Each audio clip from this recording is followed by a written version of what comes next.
Testing. Those members who are still upstairs, we are starting off now, 2 o'clock. Please join us in the hall.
Mungu nguvu yetu, ilete baraka kwetu, haki iwe ngao na mlinzi, tuwe na undugu, amani na uhuru, raha tupate na ustawi. Thank you. You can have a seat.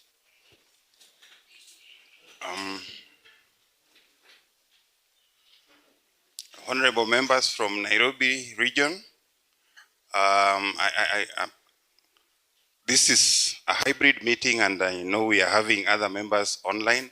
So far I've seen about 40, and so far we have around 40 online, and physically here we are slightly over 200. Some apologies. I'm quite elated with the numbers here. That's why, yeah, 200 is not a joke. So you feel welcome. It's your day today Let's get educated. Let's get enlightened in matters of the SACCO. We'll also want to hear from both those who are here physically and those who are online, so that then we can be able to take this SACCO to the next level. This is a member education day. So I'll hand over to the board vice chairman, who is the chairperson of the education committee of the board, to run with the next phase. Thank you very much.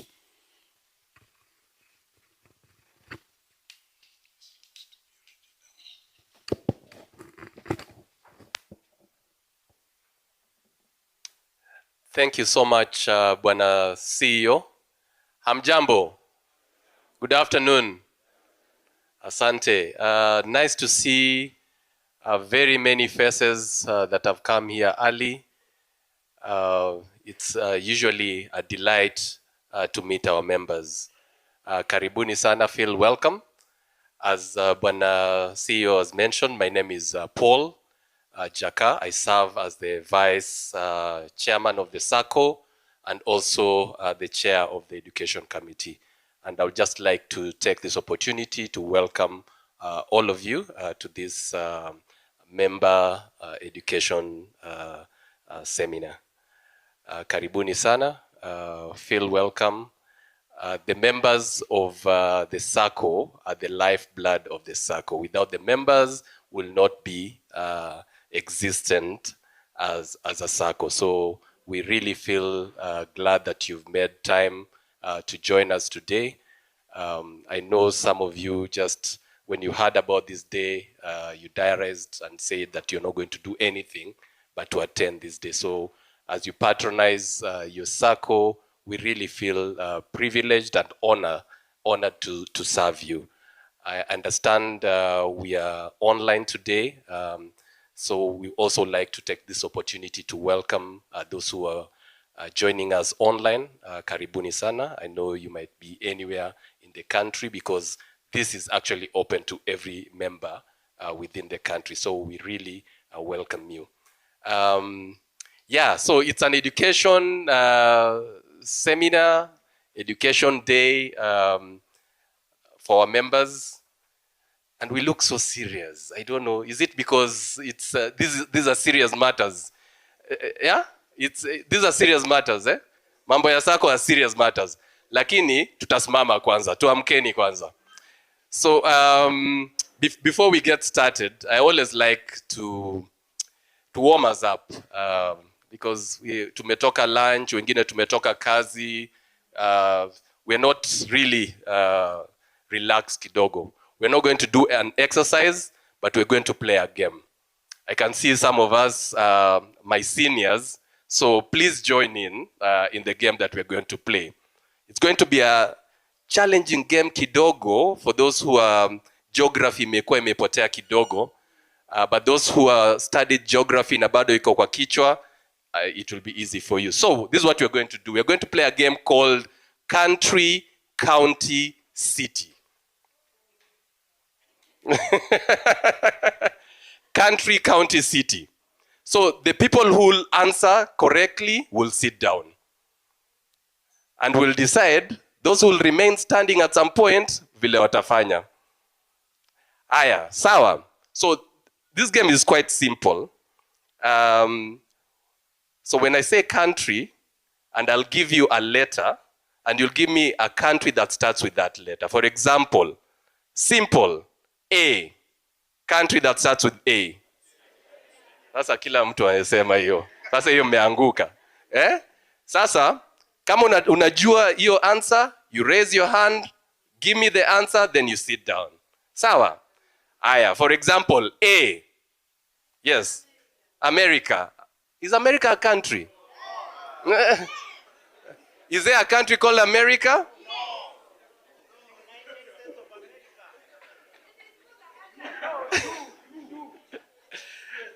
No. Wamekataa.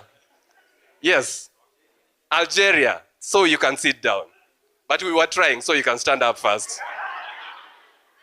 Okay. So we know how it goes, right? Sawa. Aya, tunaenda haraka haraka. Tunaanza na country. Z. No, you don't shout. I'm only going to call somebody who's raised their hand. Okay. Okay. A. Zambia, sit down. Z, I said Z, right? Z, Zambia. Z, Zimbabwe. Z, Zanzibar. Is Zanzibar a country? We can give it to him, right? Okay. Z.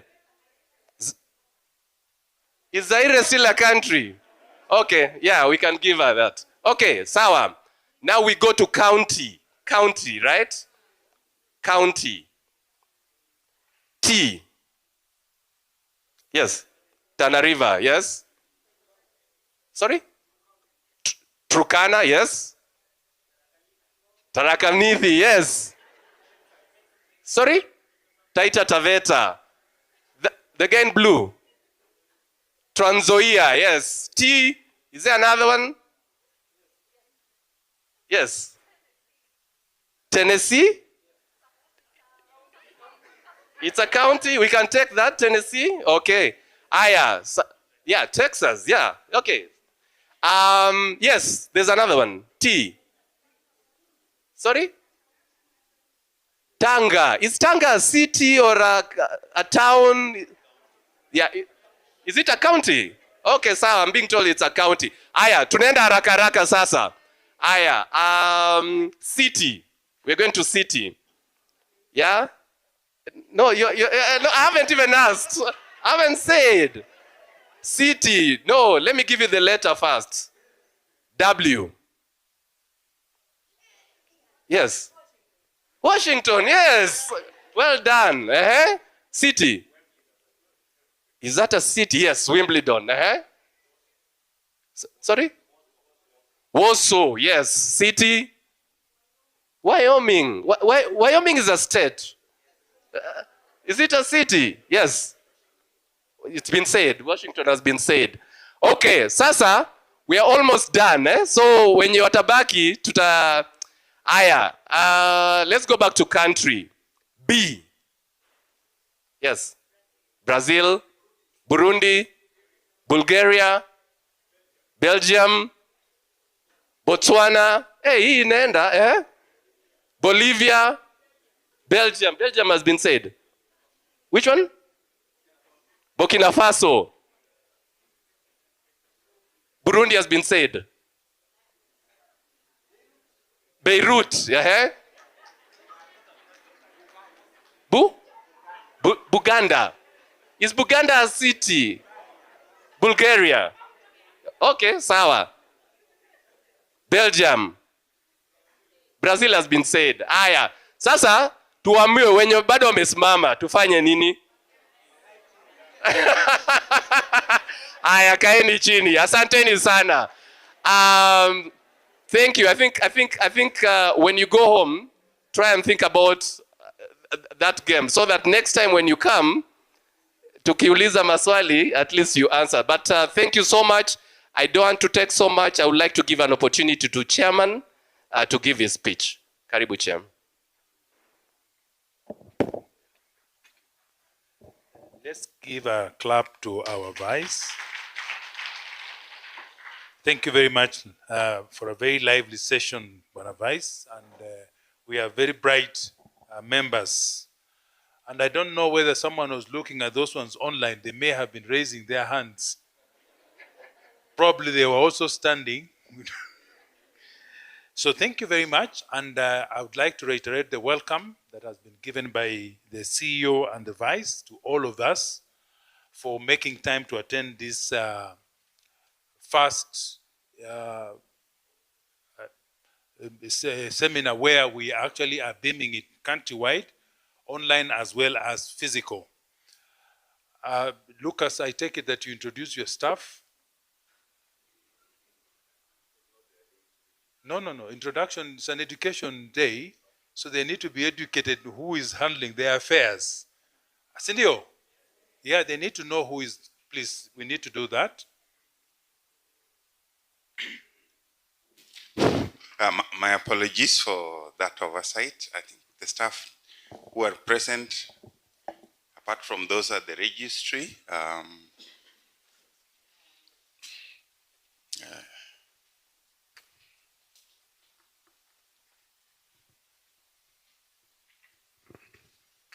Very quickly, these are actually the heads of departments who are present here today. There are some that are assisting us with the logistics. Starting with myself, I'm Lucas Ondong. I'm the CEO of your Kenya Bankers SACCO. Hello, good afternoon. My name is Nelson Mwasi. I'm the finance manager. Good afternoon. Welcome all. My name is Arthur Ugutu, head of recoveries. Good afternoon, members. I'm Henry Mugira Karia, head of credit. Good afternoon, members. My name is Dilas Modime, ICT head. Good afternoon. I'm Joseph Mwanzia, internal auditor manager. Karibuni sana. Good afternoon, members. Good afternoon. My name is Mabel Nyakerario Auka. I'm head of business development. Good afternoon, members. My name is Eric Shikanda. I am the COO. Good afternoon. I am Fela Otieno, in charge of risk compliance. Good afternoon, members. God is good and all the time. My name is Fred Wanjala, the head of administration. Karibuni. Thank you very much. A clap for our staff. I think we have one more who is not with us today, is feeling unwell, called Nicholas Mosocho. He's in charge of customer service. Thank you, Bwana CEO. So I'll quickly go to introduce the board members present. Probably you could just mention your name.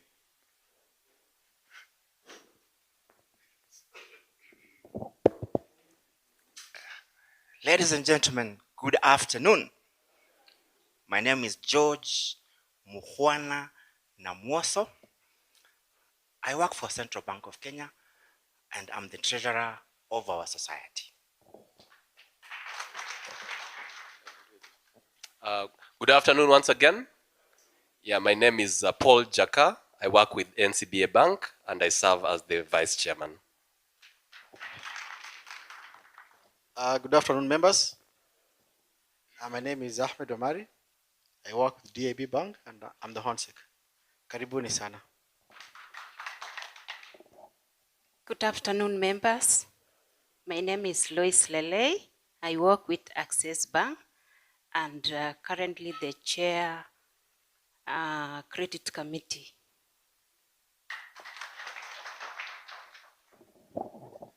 Bwana asifiwe. Vincent Mutambo, I work for KCB. Mjambo wa shirika wenzangu, kwa jina ni Joseph Nyamache, nafanya na M Oriental Bank. Karibuni sana. Good afternoon. Michael Riziki Mayenga is my name. I work for Stanbic Bank. I'm in education committee and board audit. Good afternoon, members. My name is Isaac Newton Ontweka. I work with Absa Bank, board member. Thank you, my colleagues. I also have a board at the supervisory level, led by Bwana Paul Opondo. Maybe you could. Good afternoon, members. Okay, welcome to the meeting. I'm Paul Opondo, Chair Supervisory Committee, and I have my team with me here. They can. I work for EcoBank. Thank you. Good afternoon, members. My name is Alec Onchwari. I'm a member of the supervisory board, but I work for Absa Bank.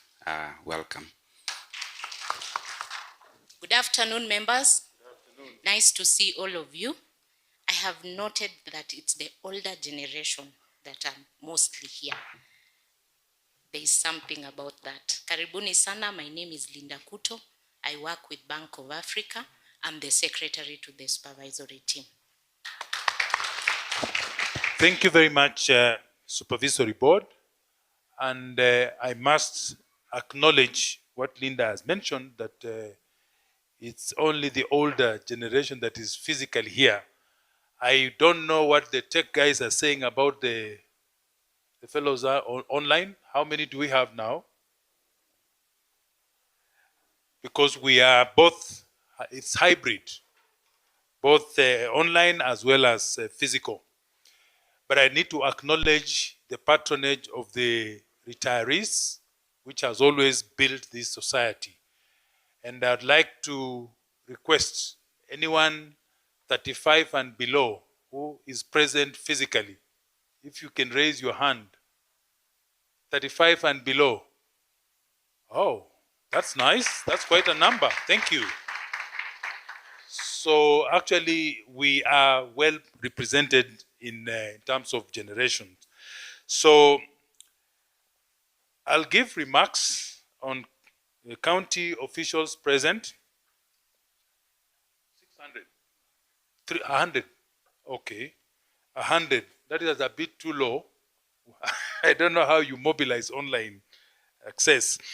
County officials present, esteemed members, distinguished delegates, the board and staff, invited guests, ladies and gentlemen, it's a great privilege to speak before you today at our member education seminar themed Smart Investment, Sustainable Wealth.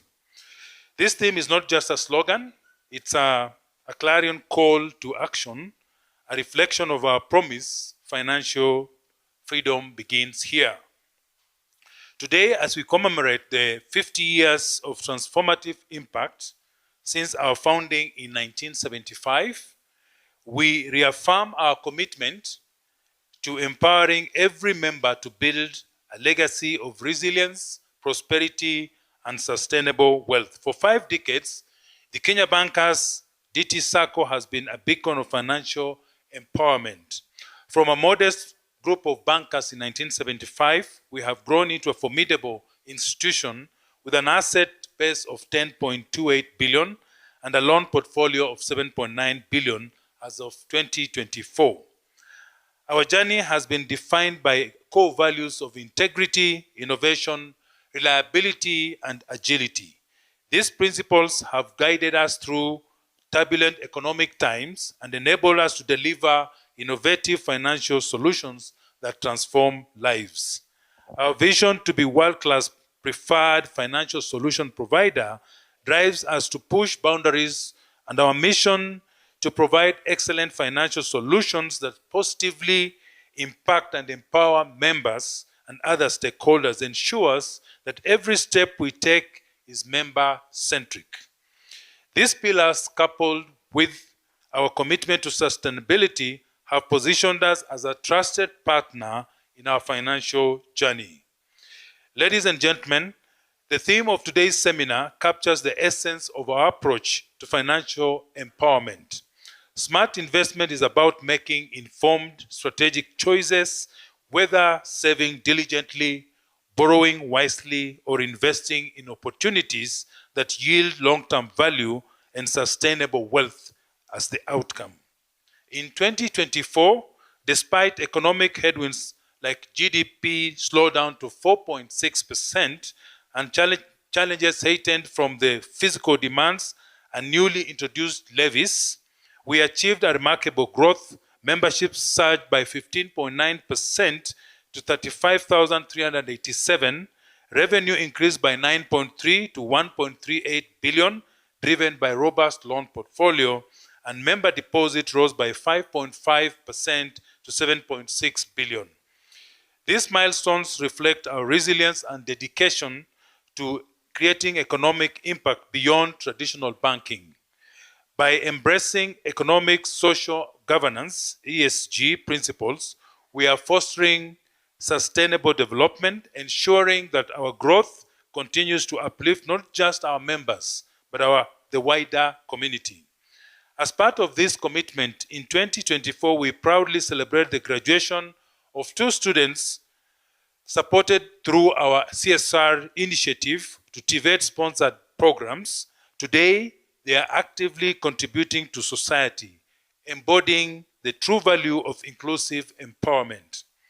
To ensure sustained impact and greater reach, our CSR program has been formalized through the establishment of a dedicated foundation, reflecting our long-term commitment to structured and impactful community support. Esteemed members, this year is a particularly significant one. as we are working to deepen our engagement with our members and partners. Last month, we hosted a partners breakfast meeting, bringing together key stakeholders, including human resource managers, branch managers, and relationship managers from our member organizations. This forum reinforced our shared vision and strengthened the collaborative network that keeps us responsive and member-focused. We have also strengthened our commitment to youth empowerment by deepening engagement and expanding access to financial education. Earlier this month, our hybrid youth forum brought together 1,014 young individuals, both in person and virtually, sparking meaningful conversations around financial literacy and inspiring them to take charge of their financial future. Complementing this effort, our youth-focused product, Barizi, which is a targeted savings solution, continues to gain traction among younger members, ensuring they are well equipped to build sustainable wealth. Our commitment to financial inclusion is at the heart of our success. Through strategic partnerships, we are reaching out to underserved communities and unlocking their economic potential. Kakuma and Kalobei Challenge Fund, KKCF, with a $600 grant from ASCF, we have made significant strides in Kakuma, growing our membership base to 4,983, with deposits totaling 70 million and a loan portfolio of 172 million. This initiative provides refugees and host communities with savings plans, affordable credit, and financial education, fostering resilience and providing opportunities. Sanara program with Hiva Fund. In March this year, we partnered with Hiva Fund under Sanara program, an initiative to support Kenya's creative industry. Through this partnership, we offer loans at 9% interest to creatives, prioritizing women, youth, and persons with disabilities. The Blue Economy Initiative.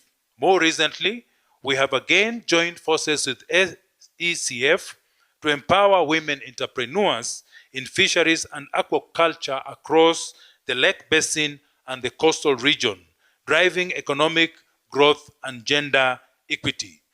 These initiatives embody smart investment as they are strategic, inclusive, and impactful, driving sustainable wealth creation that strengthens our SACCO and contributes to the growth and resilience of the SACCO industry or SACCO movement. Looking ahead, Kenya Bankers DT SACCO is poised to even greater impact. Our 2023-2027 strategic plan emphasizes innovative solutions through tailored savings, credit, and digital and internet banking solutions to meet your evolving needs.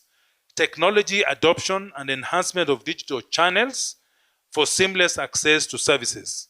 Sustainable and strategic alliances by aligning our operations with the sustainable development goals while fostering purposeful partnerships and implementing long-term strategies to create lasting impact across the financial system. Esteemed members, the Kenya Bankers is more than a financial institution. It's your partner in building economic resilience and sustainable wealth. I therefore urge you to increase your savings and take advantage of our competitive fixed deposit rates, secure affordable credit solutions to grow your businesses and achieve your dreams, and spread the word about our SACCO and invite members to join in our mission.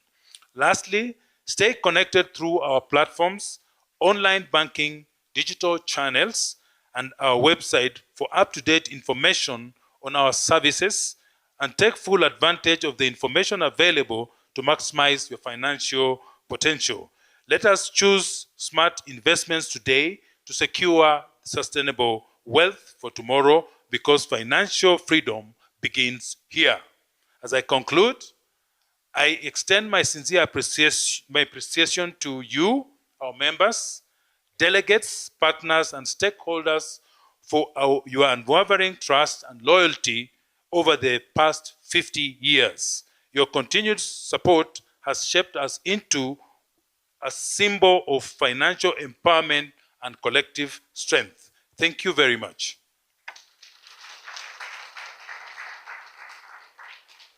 So just to recap, what I have said is that we work together, and as a community of members, we can actually empower ourselves and create sustainable wealth.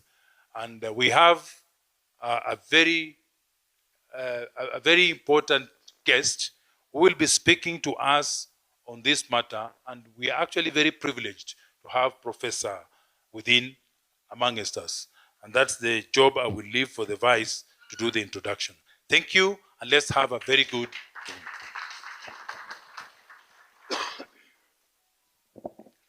I didn't say my name. My name is Vincent Chisaka. I work for I&M Bank. Thank you.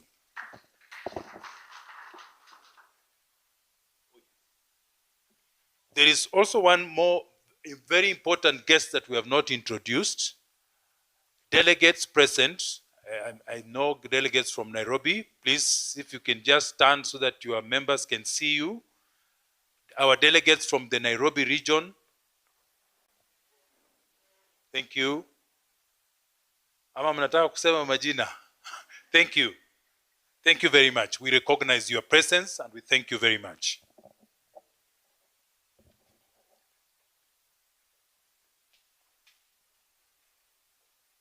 Thank you so much, Bwana Chair.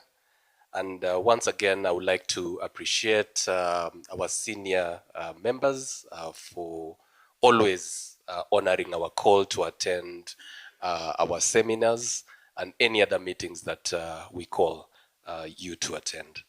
So let's clap for our senior members.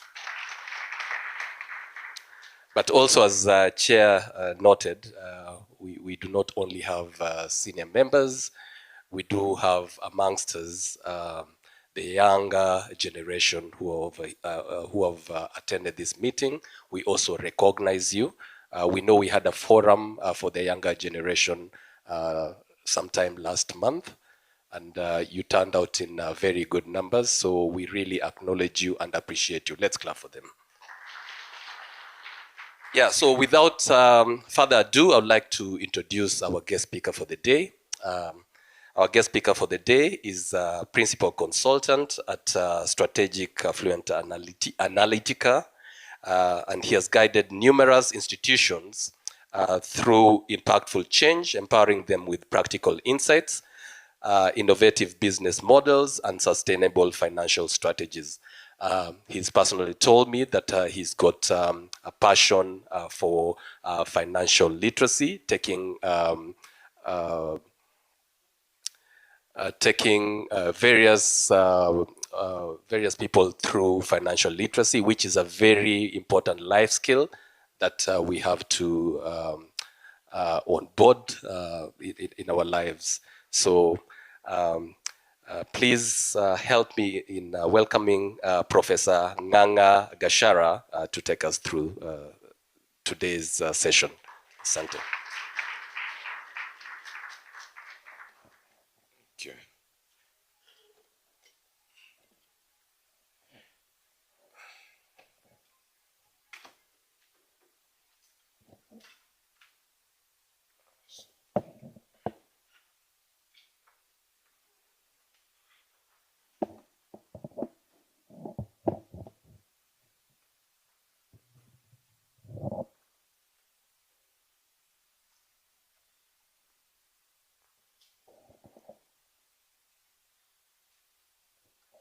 So, good afternoon, members. I want to appreciate the invitation that has been extended to me by the Board of Directors of Kenya Bank SACCO, the CEO, and his management team who gave me this opportunity to come and deal and talk to the members of Kenya Bankers. I'm very privileged because this is my first time maybe have this kind of a session with us. Looking at the demographics, as the chairman has put it, I'll be very grateful to talk to our senior members.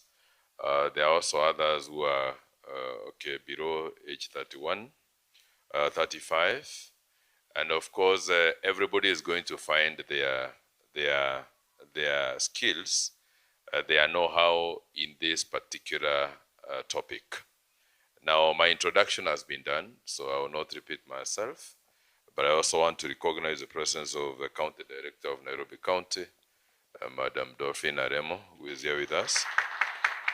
So I've been in this session, in this sector for quite some time. I've been consulting for cooperatives for the last 15 years, and I think within Nairobi County, I've had some interactions with a lot of SACCOs, and of course through the support of the County Director of Nairobi, whom we've done a lot of programs together within Nairobi. So I'll not talk so much about myself. I'll just dive into the topic of the day so that by the end of the day, you'll have realized the purpose of this particular afternoon session. I was given this topic, which is actually guiding our discussion for the day.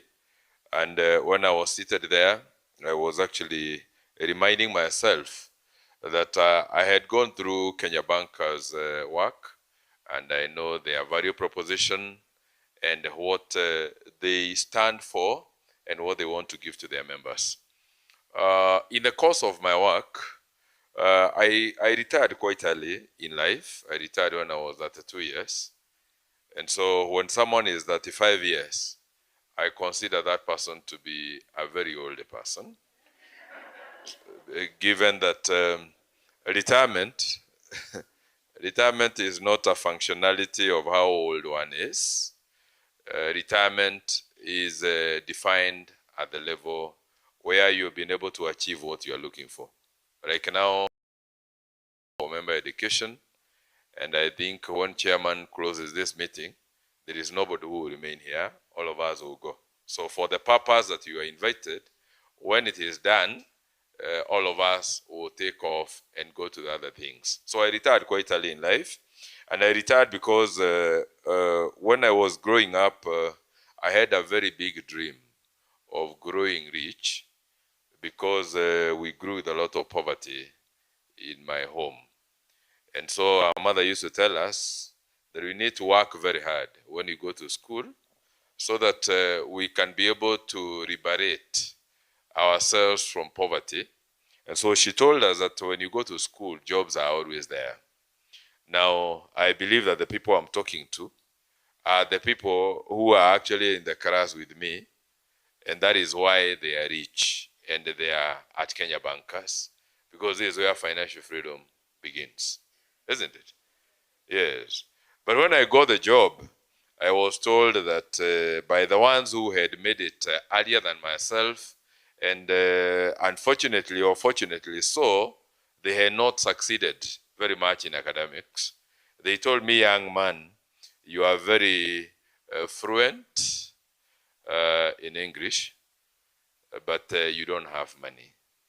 And that particular time, I had really managed to chase jobs because for the 8.5 years that I worked, I was able to run over 4 companies, 8.5 years. So every company I worked for was for only 2.5 years, 2 years. The first one was 2.5, the others were 2 years, but I met my retirement when I was 32. And that is to say that within those companies that I worked for, about 4 of them were multinational firms. And so I was lucky to that extent.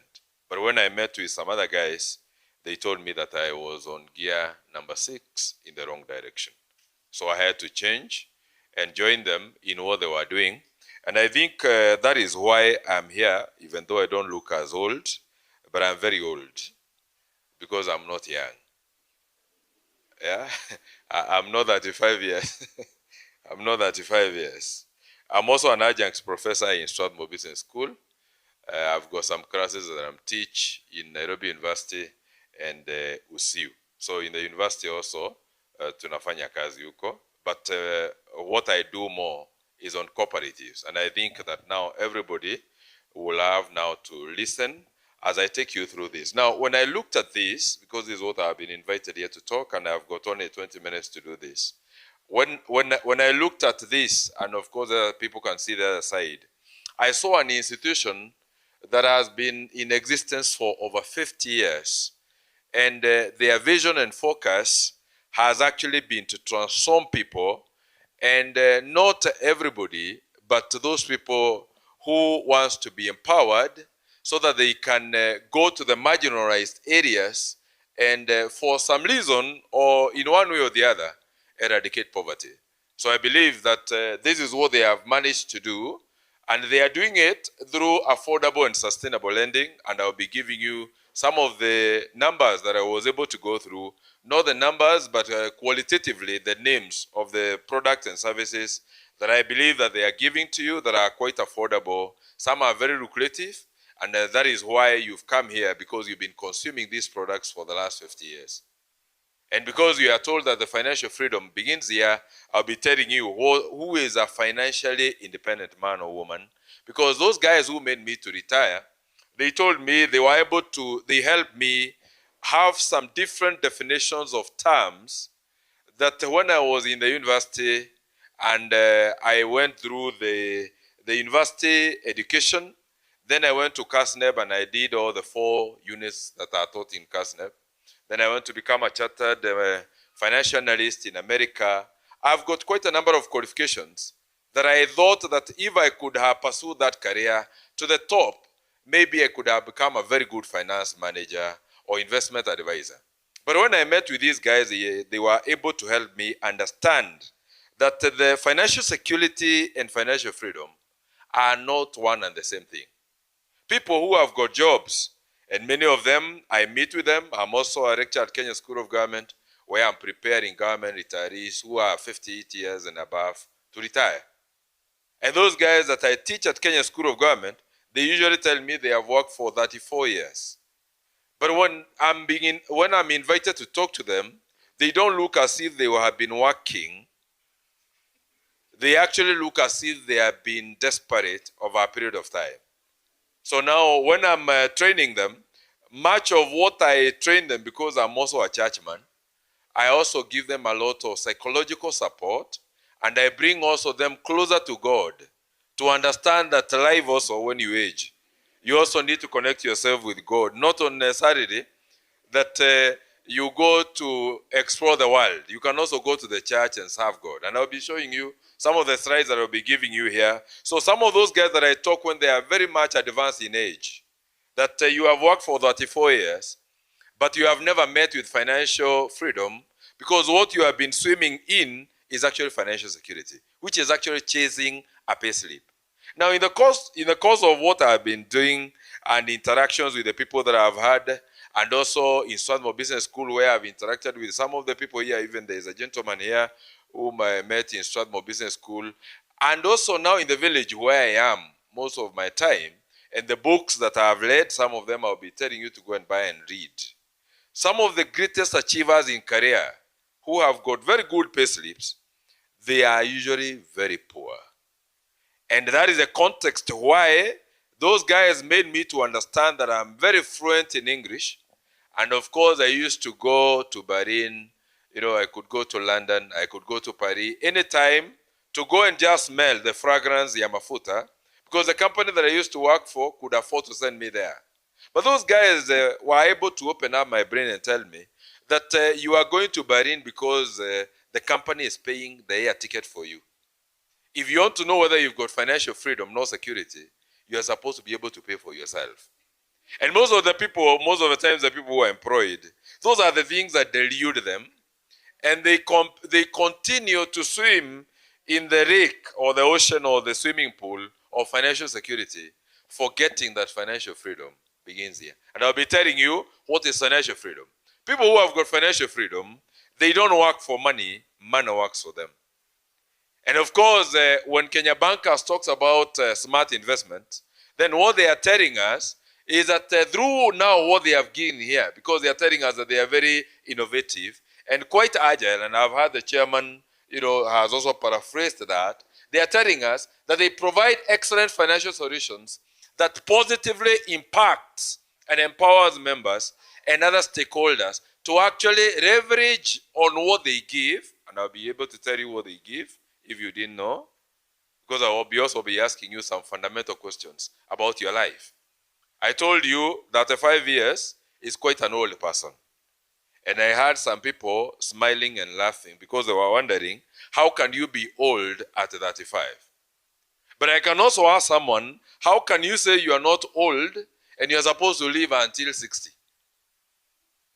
So 60 is a time that Kibaki extended for the government officers and of course the private sector to work at 60. But the people who are 60, they have not managed to achieve so much about their life because they have been chasing jobs.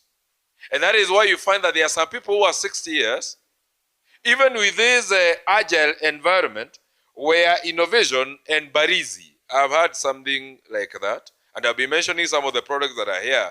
But when we go to the books of accounts in the SACCO, you find that the people who have been patronizing Kenya bankers, and they come from the banking sector.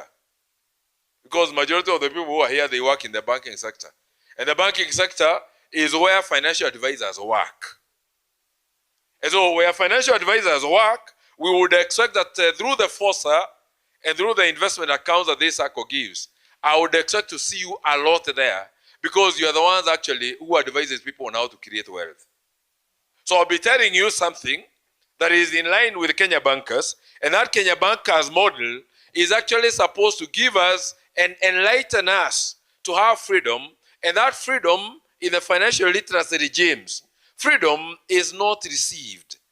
Freedom is not sold off shelf. Freedom is earned. And because we are enjoying political freedom in Kenya, I think the one of the guys who are giving us who give us political freedom in Kenya, that we have got now a constitution 2010 that we are enjoying today, is actually Raila Amolo Odinga. And that gentleman, if you've never known that that gentleman is an enigma, then you need to know that that gentleman earned what he enjoys every day. And the people who follows him, myself being one, we are languishing in poverty, but the man who actually earned that freedom he enjoys, because today who can jail him? And he doesn't have to win elections, but he will be always be in government. And the people who vote for him, I imagine they get disgruntled and they get annoyed because they say that his votes are always stolen. The gentleman earned the freedom that he carries around. Freedom is not received, freedom is earned. Today, we would wish to be at Kenya Bankers and maybe enjoy a little bit of life and have what we call work-life balance. Ladies and gentlemen, God did not create a man and a woman who was supposed to work all their lives. Actually, my Bible tells me in the book of Genesis chapter 1, verse 28, that God blessed them and he told them, because he kept them on top of everything that he created. He told them that he was supposed to give birth, subdue, and take dominion over everything that was in this universe. And I take note of one man in the name of Jesus Christ. Jesus Christ, whom majority of us here profess, and they say that he is Lord. That gentleman left this universe when he was at 3 years old. That 3 years old, and having worked for only 3 years. And that thing really surprises me because if Jesus Christ was the Son of God, and he worked for only 3 years, and he left, and he told us that he is going to make a place for us.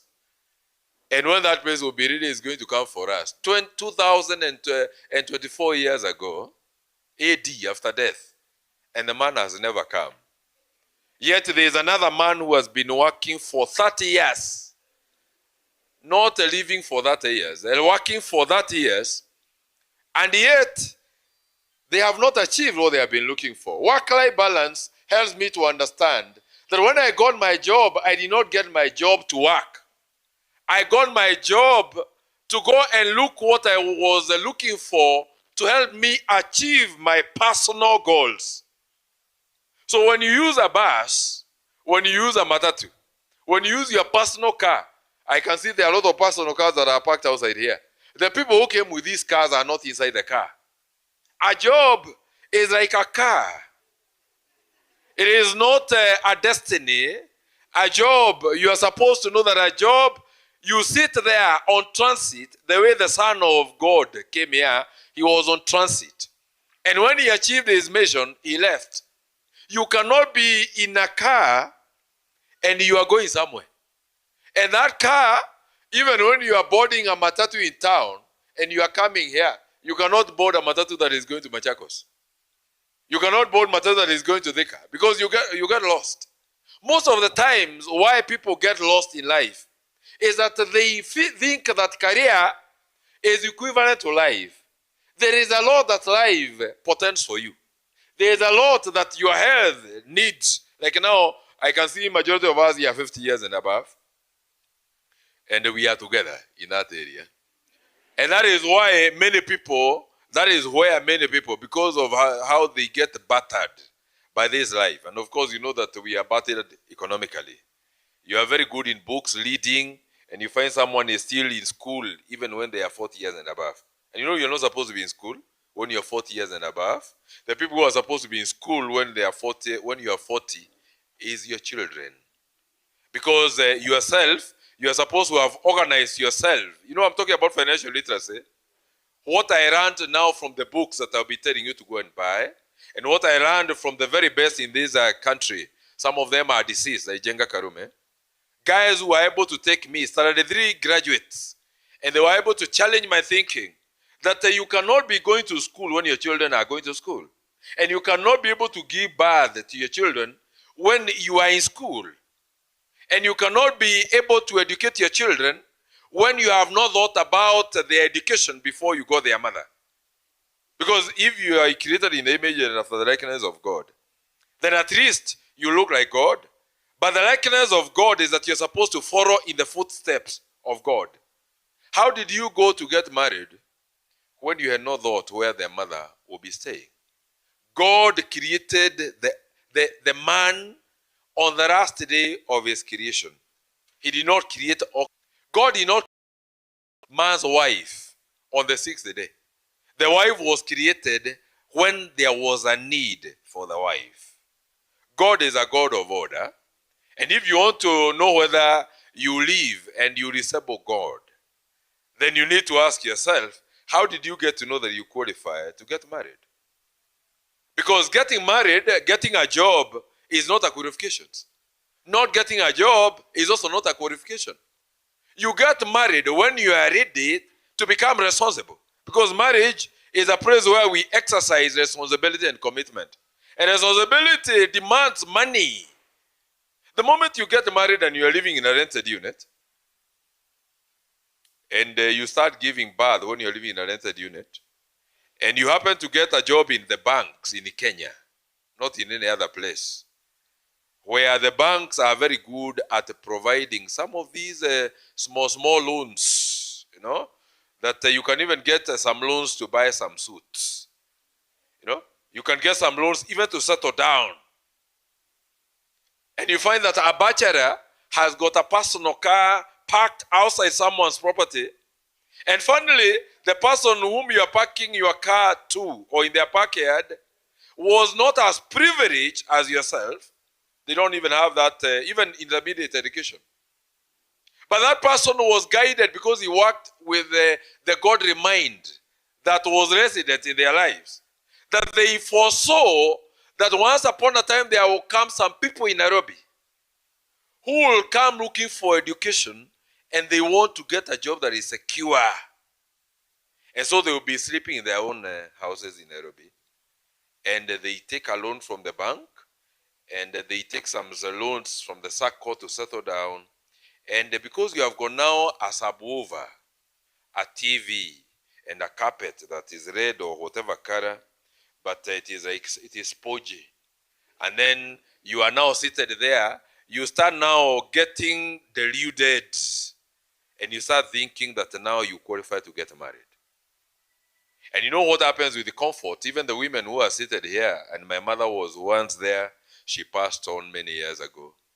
Many women, even the ones who are seated here, they will tell you, you cannot start breastfeeding children before you carry them for 9 months in your womb.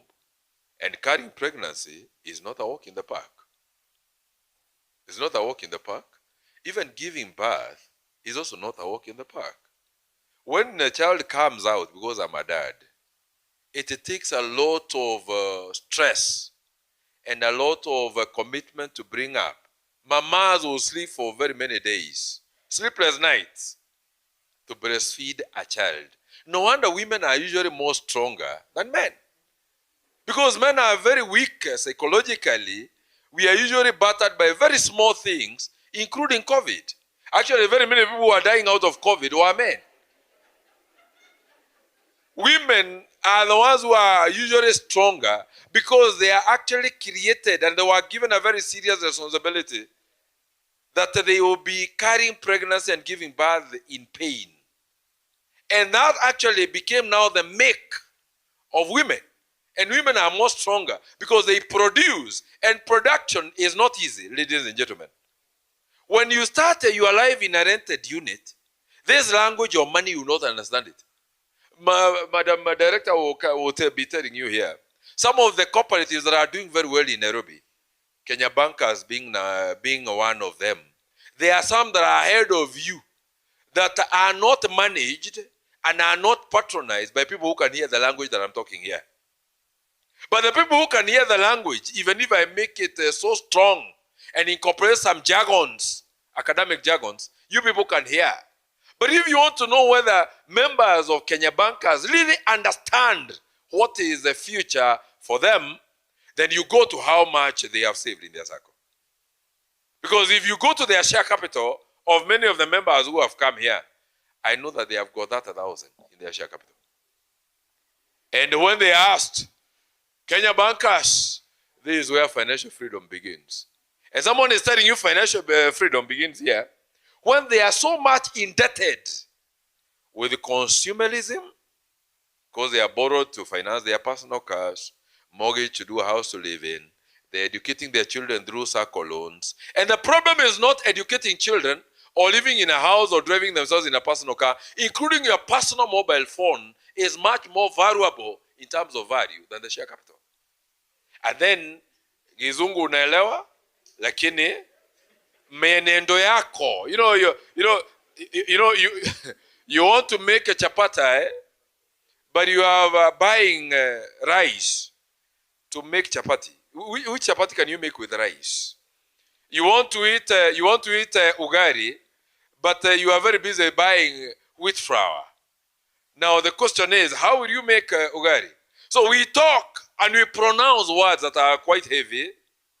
We are quite agile in this SACCO, and you've heard the corporate culture of this SACCO is agility and innovation. But the byproduct of the membership is that they started life without clearly stipulating how they want their lives to look like. We say that God is Alpha and Omega. He is the author and the beginner. He is the beginner, He is the author and the perfecter of our faith. He started with our end before He created us. That's why we say that you go to church so you can go to heaven. You've never been to heaven, but you believe in Jesus Christ that you go to heaven. He started with that. And that's why He said, I've gone to make a place for you. Sasa wewe ulijua aje that you are going to retire at 60. But you did not work backward, because that is where now we look at now the risk intelligence of a man, the futuristic nature of the God's mind in yourself. How comes that your share capital is that 1,000? How comes your share capital is not 20 million? I teach primary school teacher-based SACCOs. And if there is anything that I've learned, is that a primary school teacher who is paid, the highest paid primary school teacher, I think is about 68,000. I've got some retirees who are retiring when they are earning 68,000. A primary school teacher, and that primary school teacher has got a share capital of 18 million and has got a 72 million worth of investment. That is a savings. And I've got a fixed deposit of about 5 million in their account. 5 million fixed deposit account. By the way, Kenya bankers have got fixed deposit accounts. I don't even have to be told so much. But I know those are some of the accounts that are economically emaciated.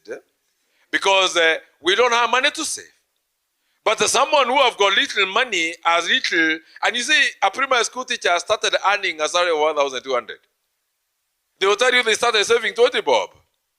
And some of the SACCOs are much younger than 50 years, like than Kenya bankers. And those SACCOs, when one started saving 20 bob, someone has got a share capital. I've got a board in Nyandarua County where every board member, the minimum share capital they have is 5 million. And I'll tell you the psychology, that the ones that I want to teach you here today, because I don't have a lot of time, and I want to move with you very quickly. Many financial problems people face today started when they were too young and making their first few financial decisions. Taking on too much debt, not investing early, and failing to plan can take decades to recover from and put their long-term financial security at risk. That is not me, it is Vin Schaub. Now, when you look at the beginning of our lives, because I have now to start there, so that now I can go to retirement. You start where you begin. I started by asking, how did one know that they qualify to get married? And of course, I did not get some answers, but I want to give you this kind of an age demographic kind of award creation platform that will inform you that everything that you see in life must work within the framework of planning. When people are told, onto your marks, get set, and there's a short sprint. Omanyara is one of us here. He has never been number one internationally, but he is trying, isn't it? Yeah, I was advising him to do some work on his weight. That gentleman is quite fast, but he is able to carry a lot of wind with him. If you watch when people are being told, onto your marks, and you know retirement is not a marathon race. Retirement is a short race, a sprint. It's not a marathon race. People think that retirement is 60 years. Let me tell you, ladies and gentlemen, retirement is 40 years. It's not 60. 60 is the age of the government, so that the government can actually, you have to provide services to institutions. But when you work beyond 40, most of the times you forget your life. Because at the formative stages of a human being, when you are between 25 and 30, when you are between 18 or 0 or maybe 5 years, all the way to 23 years, you're in the university. You are from nursery school or kindergarten all the way to the university. So there's nothing that you do about yourself until you are 25 years. So when you are 25 years, you must now engage in a planning for marriage, given that marriage is not an exercise or is not a union where people make love every day. Most of the time people think that people get married to make love. The ones who are married, they don't make love every day. Especially the ones who are suffering from financial doldrums. And they don't have money. When you don't make love every day. Actually, you are so stressed that even if you are to start the journey, you are not able to finish. So young people think that people get married for making love. Even though it is God gave it so that we can reproduce by engaging in that lovely activity, you are supposed to work with the intelligence of knowing why God created the man being the last. So you don't get married because you have gotten a job. You must know that getting married is a responsibility. And your wife or a woman or a wife comes to assist the man to eat what they have generated over time. Iko hujaijua, then vizuri ni kuelezee kwa sababu unafanya kazi na wengine. And of course the other members who did not come here, I understand that you've got over 55,000 members. So others who are watching online, they will hear this. The ones who will not be able to watch over online and they are not here, you also pass the message to them. Let me tell you, women, the way God created them, were not supposed to support a man in any way. A woman is supposed to be loved.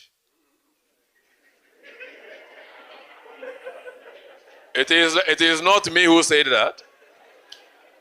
It is actually biblical, and women have got no responsibility to love anyone. Women are supposed to submit. And women submit to authorities. Yeah. So if you didn't know this psychology, then you're going to struggle so much.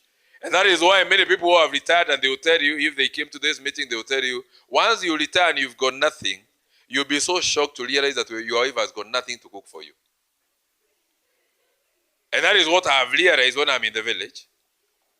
That most of the times, the men who does not prepare themselves for this life, when they retire, they actually become the most frustrated and desperate. Actually, if you live for more than 5 years after retirement, when you not have gone through what I'll be training you here, most of the time men usually die quite early.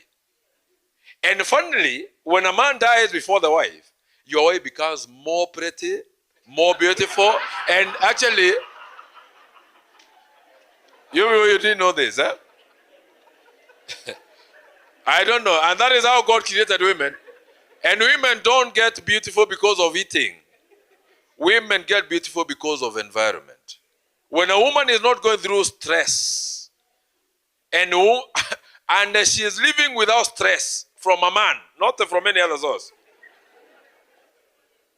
women always blossom, and they are going to thrive, and they are going to become more pretty. Just go to a village and check. Where the husband happens to die before the wife, then the wife will live for more than 15, 20, 30 years. But if a woman happens to die before her husband, even before the casket goes down, you are buried next there. And all this comes in because financial psychology is actually a great component that informs the well-being of a man. Women don't live on money. Women live on environment. And I'm telling you this out of experience and what I've interacted with. Because financial literacy is not financial accounting.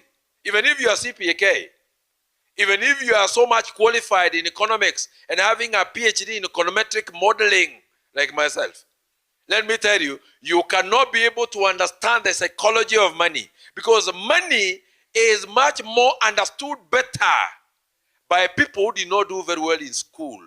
They understand the multiplication. As we don't multiply money, as we eat money. You didn't know this. That's why we eat a lot of loans. That is why majority of us here have eaten almost all the loan of the SACCO. And even where they employ, they're still eating loans. They have even eaten loans from online lending platforms like Fuliza. They are on Mshwari. They are on Tara. And they will never get satisfied, because the makeup of money generation is not how much money you earn. It is how much money you keep and what you do with the little that you keep. That's why you see women will reproduce. And by the way, God created a man who had everything within. You didn't have to go to school to understand multiplication. That is why women will produce. You don't need a degree to reproduce a child. Even the man who are here, who taught you how to make love? Even, do you know even how what you produce, how it germinates, how it joins to make an embryo? Do you know? All this was actually implanted by God within you. But most of the time, we waste a lot of time that we chase education so much and jobs, and we forget it is not about how much you earn, it is about what you do with the little that you have. And that little that you have is a mobile phone that you're carrying here that is more valuable than the share capital that you put in the SACCO. And you are keeping on crying every day while you're having struggles. You didn't prepare for marriage, and you married when you are below 30 years. Now, when you marry below 32 years, be prepared to have problems, because a woman will come to assist you to eat what you have and also start now. Women are very productive. As you have in pressure with her, she brings now more children within the family. Now, when you're having children, and mind you, you didn't have a salary, and you cannot force your employer to pay you more salary because you got married. Your employer will always pay you the minimum within the job grading and the level that you are. That's what the employer, employers are not in the business of your welfare. The moment you forget your life, and I'll be asking you fundamental questions, why you went looking for a job. There are some people, if you ask them, why did you go looking for a job? They don't have an answer. They actually went to look for a job to earn a livelihood. If you have that kind of a proposition, you may retire a poor person. There's no one who can go to look for a job to earn a livelihood. No one has ever earned that. Even the ones who earn 18 million, and they are there. I've got people who earn 20 million per month employment. I've got some people who are earning 26 million in this Republic of Kenya per month. But the funniest bit of it is that those guys who earn those kind of huge salaries are the ones who only sleep for 6 hours or 4 hours in a day. People who earn as little as 2 million in a month and below, 2 million and below. There are so many. Oh, there are so many. Even the ones who earn less than 500,000 and below, there are so many. They sleep for 12 hours. And even during the day, you ask them, what have you been doing about your life? They are doing totally nothing. Someone will jump from a bedroom, go to the bathroom, take shower, go through the dining table or the kitchen or the table room where you pass through, empty whatever is there, then you get into a matatu or a car, and you get to the traffic jam. And when someone asks you, where are you going? You don't even know where you're going. And you're going to work in someone's office. Someone's office is not your job. Where you work is not your job, it's someone's job who has allocated you some assignment. The question is, when will you connect yourself with what you are created by God? Why did you go looking for a job in the first instance? Did you go looking for a job for association? Did you go looking for a job to be smart? Did you go looking for a job to achieve a particular retirement objective that I will be connecting you with? I tell people, if you produce, I don't have a lot of time, ladies and gentlemen, if you reproduce your children when you are beyond 45 years, you'll be having problems. You are supposed to reproduce when you are, immediately you get married, and you are supposed to start with their education schemes. I was very privileged to look at the accounts here. Na niliona kuna accounts zinaitwa junior accounts. I hope that the ones who say that they are below 35 years, I know that you are putting about 5,000 per child in those accounts. And 5,000 is when you want to train or teach your children through the public schools. Your government has told you that they don't have adequate money for capitation. So if you are to take your children through this education system, serikali, then you also need to be chipping in. But let me tell you, as you are planning to take your child, where you'll be paying 20,000 per term, and at 5,000 per term, let me tell you, there are some people who are paying 1 million per term. And they don't borrow that money, and they are not employed by anyone. Unajua mimi niliangalia hii kitu nikashangaa that this SACCO is talking about taking people. Can you imagine this? That is a SACCO strategic initiative. That to extend financial inclusion is a catalyst for economic growth in marginalized regions that are exposed to poverty and other risks. And myself, I was asking myself, when I go for that training, and I'll be looking at the people now who are the catalyst and the agents of socioeconomic transformation in those marginalized areas and also in economic challenged times like you're experiencing in Kenya. Are these the people who are doing this?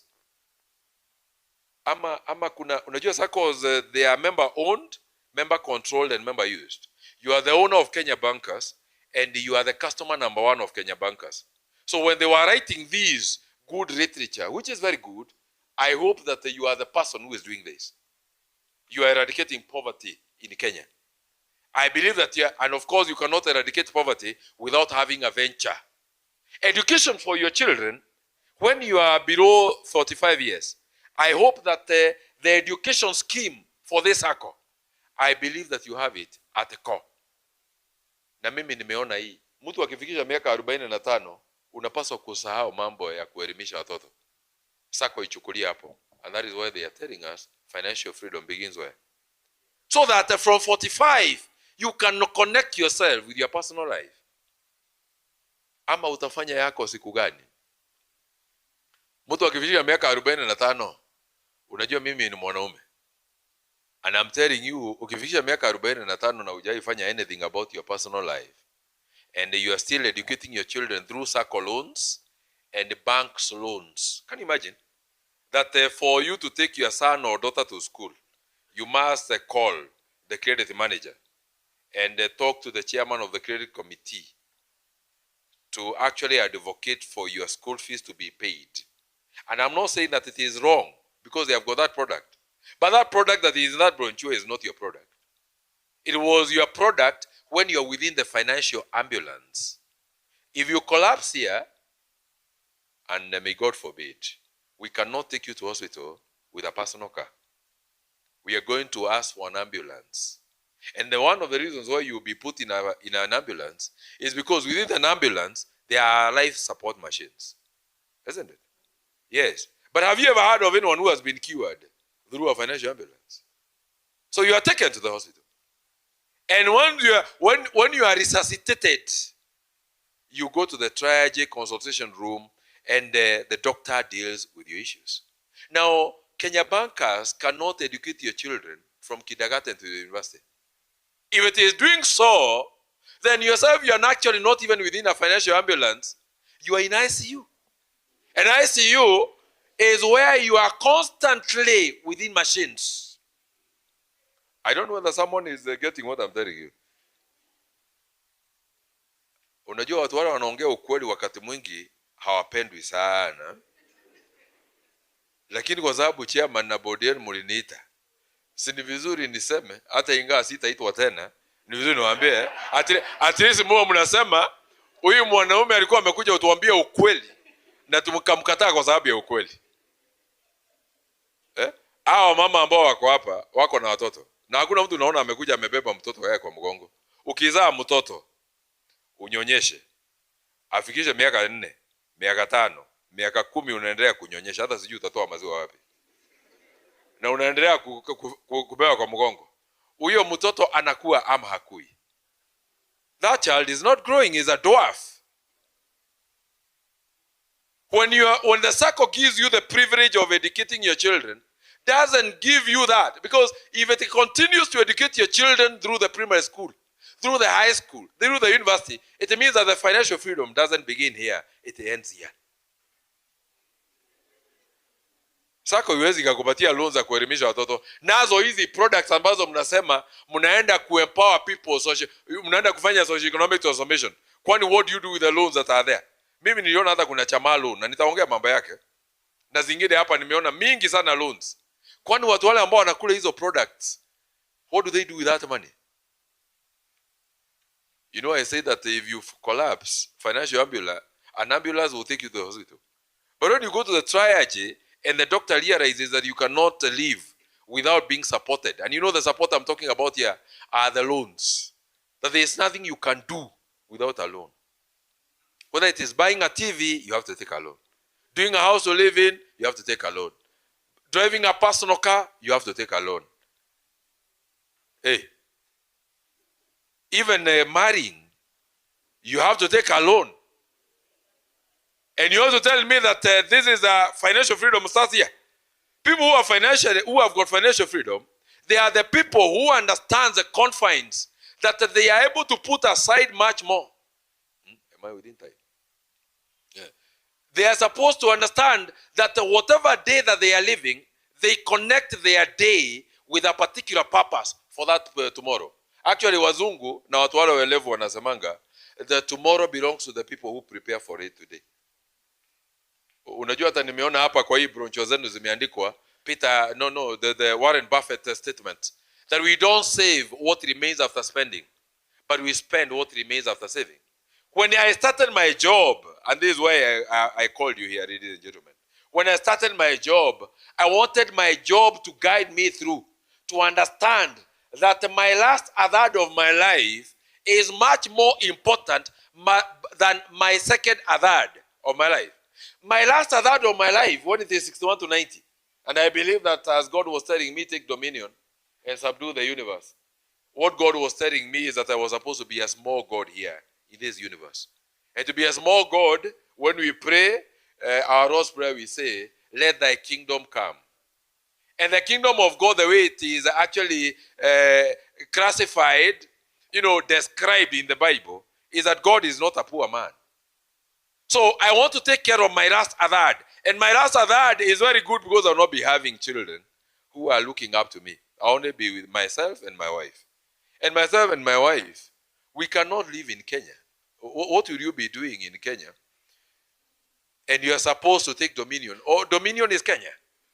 You know Kenyans have got a very funny attribute that they say that they have taken dominion in Kenya and they don't even know where Masai Mara is. And even if you know where it is, you are taken there for a team building, by where you're employed. But you have never been able, you cannot be able to pay yourself for even a weekend out. Malindi, wewe utakaa Malindi siku gani? Malindi ni akina nani? Munara imewekwa na Vasco da Gama, ilijengwa miaka mingapi ya Vasco da Gama? Kuweka munara Malindi na hujaifika huko wewe. Na Malindi iko Kenya. Utaenda Abuja lini? Abuja na iko Afrika, utaenda siku gani? South Africa, Cape Town, utafika siku gani? Now all those ones I'm mentioning, they are within Kenya. I had someone, when you asked for the city vice, mtu alisema Washington. Did you hear someone talking about Washington? That is the city of power. Utafika huko lini? Being able to pay yourself a business class 18 hours in the air. You pay, not kusio kulipiwa ya kono huko.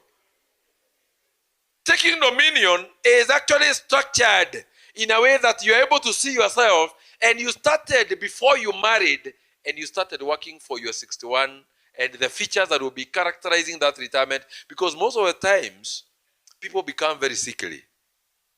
People become very sickly. Actually, when you're 61 and 90 years, that is when you start cursing your children. Forgetting that you are biblically bound in the book of Proverbs 13 verse 22. To leave great inheritance to your generations, not your offsprings. Generations to generations. Wale wote ambao watakuwa wamefuatilia hapo. I don't know whether someone is still connected with the Bible. Proverbs 13 verse 22. And sasa wewe ukiwa na miaka 60 hauna pesa ya kutosha, na nimeona kuna loans za health. Kwa hii SACCO nitakuwa naziandika hapa. Unataka SACCO hata inakupatia loan ya kwenda hospitali. Utakuwa unakopa loan ili uende hospitali. Now you are supposed to have gone through the FOSA accounts to invest adequate and enough that you can be able to take yourself to any hospital, not only in Kenya, but anywhere you can access that help. Mukiona vielea, jua vimaundwa. And why God was talking about in the image and after the likeness of God is that the image is that you look like God, but likeness is more character oriented. You are supposed to have started by that. The features that will be characterizing that, so that every end of the month, when I'll be telling you to save, you don't save partly what you have been asked by the SACCO. Some of us here even are not savers. Some of us here are under coercion to save. They are under duress. Actually, if the employer doesn't deduct that money, chairman, you'll not be having any member coming here for this. And that is the problem with the financial literacy. We have got very low literacy levels of finance in Kenya and in Africa, because at least we are better in Kenya, because our SACCOs, as the director will be telling you, we are number one in Africa. But we are number one in Africa when we are actually leading in the consumption. You know, economics has got two parts of the equation. It is either you are on the production stage or side, or you are on the consumption stage. And the economics globally, I did econometric modeling. Econometric modeling globally dictates that the people who are consumers are actually the ones who sustain the producers. And that is why we've got a lot of producers who are very rich, and they are stinkly rich. But the people that they have employed who are working there are the people who are scoring A's, B's in high schools. People who scored first class honors, graduated first class honors in the universities, are the ones who work for those guys. And those guys are actually having what you call tertiary education. Some of them even are school dropouts. But the people whom they have employed are people who scored, who are very bright. The problem is not being bright, and God did not create a genius, did not create an academic dwarf. You all decide to settle where you want to stay. God created only one man. He did not create an academic dwarf or a genius. You settle where you want to be. The problem is not education. The problem is when you start a journey without having clearly defined how the journey looks like, the signposts on the way, and how the journey will end. Because the journey ending is actually retiring. Where the freedom starts, which I believe is Kenya bankers. Actually, I've never seen a SACCO in my life that has got good value propositions as I was giving you here. That you people, even you're interested in eradicating poverty in Kenya. Can you imagine a SACCO that has got that kind of a vision? Can you imagine if it can only be materialized? You tell me whether you could have come for this member education. I can tell you this, Bwana Chairman, you could have done it in Cape Town. Because if these are the wealth creators, by eradicating poverty in our society, these guys could be very rich. There's nobody here who could be having a share capital of less than 10 million. Having worked in the bank, bank, mtu anafanya kazi bank. Unajua wewe bwana, wakati kwa tunasoma, hakuna mtu ambaye hangetaka kufanya kazi kwa bank. Then unapata mtu ako kwa bank na ako na share capital ya 30,000. And now to make the matters worse is that he is under coercion. That they cannot save money.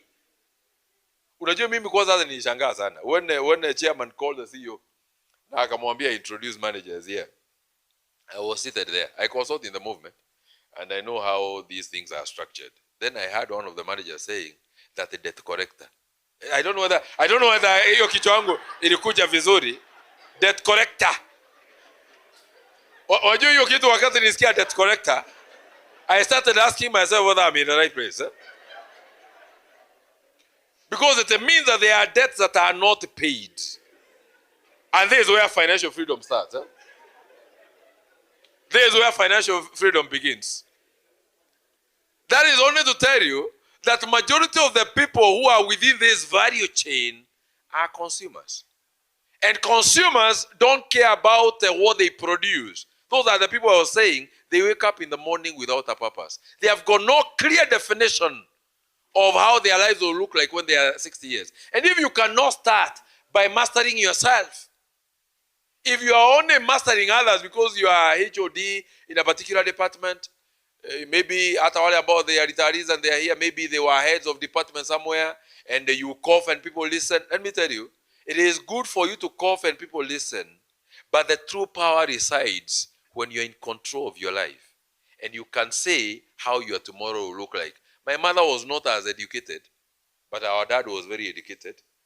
And our dad did not support us when we were growing up. He only gave us education, which is what I'm using here today. So our father was not there when you were growing up, and he could not support you with the money. He could not even do a very decent house for you to live in. He could not even take you to hospital. Even my mother succumbed because of lack of funds to go to hospital. And my father was a polygamist for that matter.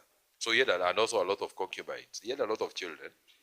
So our mother's notes that I refer to every day in my life is that mama, even with her basic education, she used to tell us, my sons, poverty has got no roots. Poverty has got no roots. Na kukula vibaya leo, haiwezi kukuzuia kukula vizuri kesho. Huyo mama kwa sababu tulikuwa tunakaa kwa shamba na yeye sana. Tulikuwa tunatoa viazi kwa shamba. We were just peasant farming. And ukitoa 10 alikuwa anakuambia rudisha 3. Mkule 7 leo. Hizo 3 when others will be struggling when the rain starts, your food will be up and you never lack food in your family. That is the first principle of saving. Number 3, my mother used to reward hard work. If you did not work hard, you could not eat. If you did not work hard, you could not eat as much as the ones who work hard. And those principles led me to understand what now I became when I went to school. Because I used to work very hard because she told me that poverty has got no root. But that mama was trying to implant wisdom in me that I'm currently working on, that the poverty that I grew up in is not how I live today. But how I live today is my own creation, and I have not waited upon God. I have not waited upon God, but I work with God every day. There are some people who are still waiting upon God. If you wait upon God, you'll be so shocked. God does not come, but God works with the people. That's why he says he blesses the work of your. Yeah, if you plant and the rain comes, you don't produce rain yourself, so the rain comes, isn't it? Yeah, I know there are some people here who have eaten lunch. If you could have waited upon God when the food was on the table, the food could still be there. So when you chew the food, you put it in your mouth, you chew. When it's not now getting swallowed, that is now where God works. Now, all of us here, metabolism is taking place, God's work. So we don't wait upon God, we meet with God in action. And God worked with the people who are visionary. Visionary, isn't it? Yes. So you have to connect yourself. So I knew that the poverty has got no root. And that is where I worked very hard. If you did not now connect yourself with this and know that your last years of working is actually anchored on what you are doing today about your life. If you look at this picture, which is very good, it is actually talking about two contrasts. It's actually a contrasting feature of African retirees and the European retirees. And it is very good because, you know,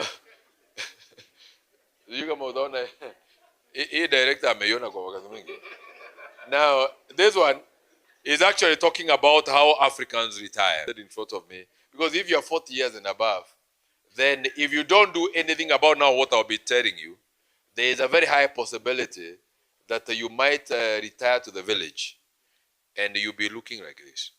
And you can imagine someone saying, when your children, grandchildren come to visit you as a grandfather or grandmother, and you tell them that you once worked for NCBA, you once worked for Central Bank, you once worked for INM, you once worked for ABSA, you once worked for KCB, and the people who are now looking at you in the village, can you imagine retiring in the village, having left the village for over that 8 years, just to go back to the same people and they tell you they can only feed you?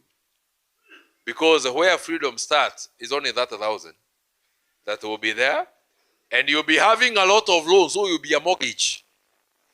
You have got more loans than the savings that you have in the SACCO.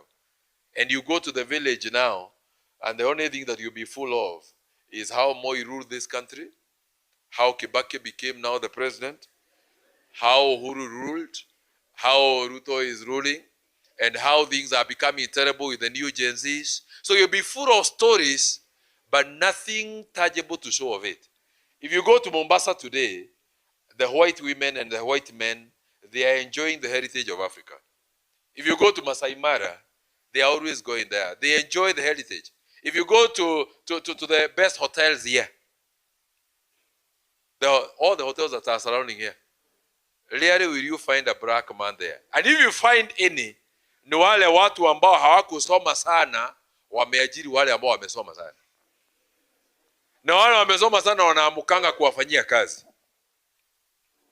If you want to know your features of characteristic that will be characterizing your future, you work for it today. And I'm telling you, if you don't learn how to delay your today's gratification, that you have to keep on borrowing even to buy a TV when others are selling their goats. You are borrowing money to buy a mobile phone when others are selling their milk. You are borrowing to buy a TV when others are selling their eggs, including chicken. Others are doing their butcheries to buy their personal cars. You know that I've got a lot of people who usually challenge me to drive a very big car. And someone will tell you I'm driving a car worth 26 million. There's a gentleman who bought a very good G-Wagon last month. The G-Wagon, the newest model 2024. He bought it at 58 million. And he told me that the 58 million that I bought this car with, I sold just one plot at 36 million. And I added some few millions that I had gotten from my, a plot of that 8 million to sell. That means that that gentleman had bought that plot about 27 years ago for him to drive a G-Wagon today. But someone wants to drive a G-Wagon today from Kenya Bankers, where financial freedom begins. So the person is telling you, why are you driving a very small car? And I've seen people, if you want to secure a shade from a tree when you retire, you must plant that tree today. Because if you are waiting to go and plant that tree when you retire, let me tell you, desperation will kill you. I've also seen a lot of bankers, people who are employed in corporate world, people who have worked for the government, civil servants. When they retire and they get paid their pension, they go starting very funny enterprises in the village. And do you know what happens with those enterprises? Because they have got no economic and entrepreneurial prowess, that becomes now your deathbed. Because the challenges and the stress that you go through, starting a business and learning with it, that is what you are made of. Yourself, you are made of an easy life where you sit in a desk and then you analyze numbers, you drive numbers. When you sit, and you know you are sitting in a swivel chair, and a red carpeted office with even a TV. And now you are talking to the people, you are telling people what to do. And that is an enterprise where there is an MD. And an MD is earning 28 million, 26 million, 30 million. You know, I've got a very good friend of mine called Joshua Igara. I've had someone say he works for Stanbic Bank. Let me tell you, that gentleman is a magnet and a half. You know, magnet and a half. That gentleman is a guy who can negotiate for a salary of 30 million here.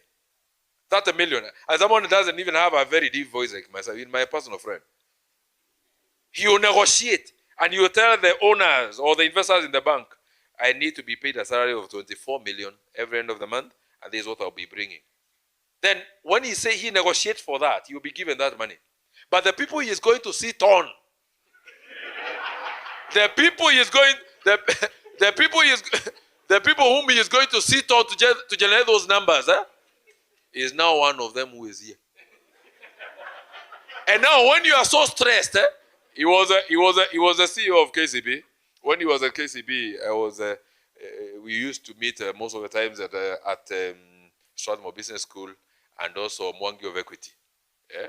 And these are very serious people, guys who will talk and they're able to create, they can negotiate for any kind of money. But when now that they negotiate and they are given, they will sit on people. And when they are sitting on people, they forget that these people are under coercion. They have not even clearly defined how their lives will look like. Their wives are pregnant. They don't even know how the children will be born. They don't even know the children today, they wear diapers.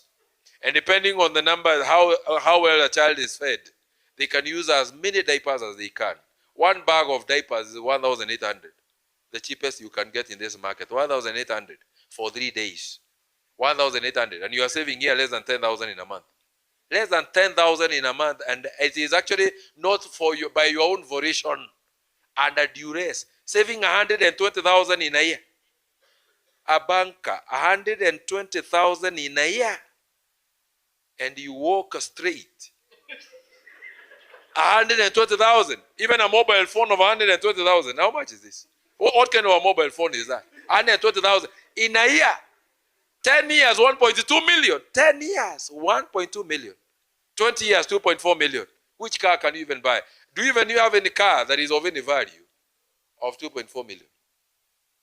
Today, ni gari gani utakalia upite naye mahali watu waona uko na gari ya 2.4 million, having worked for 20 years in a very serious bank,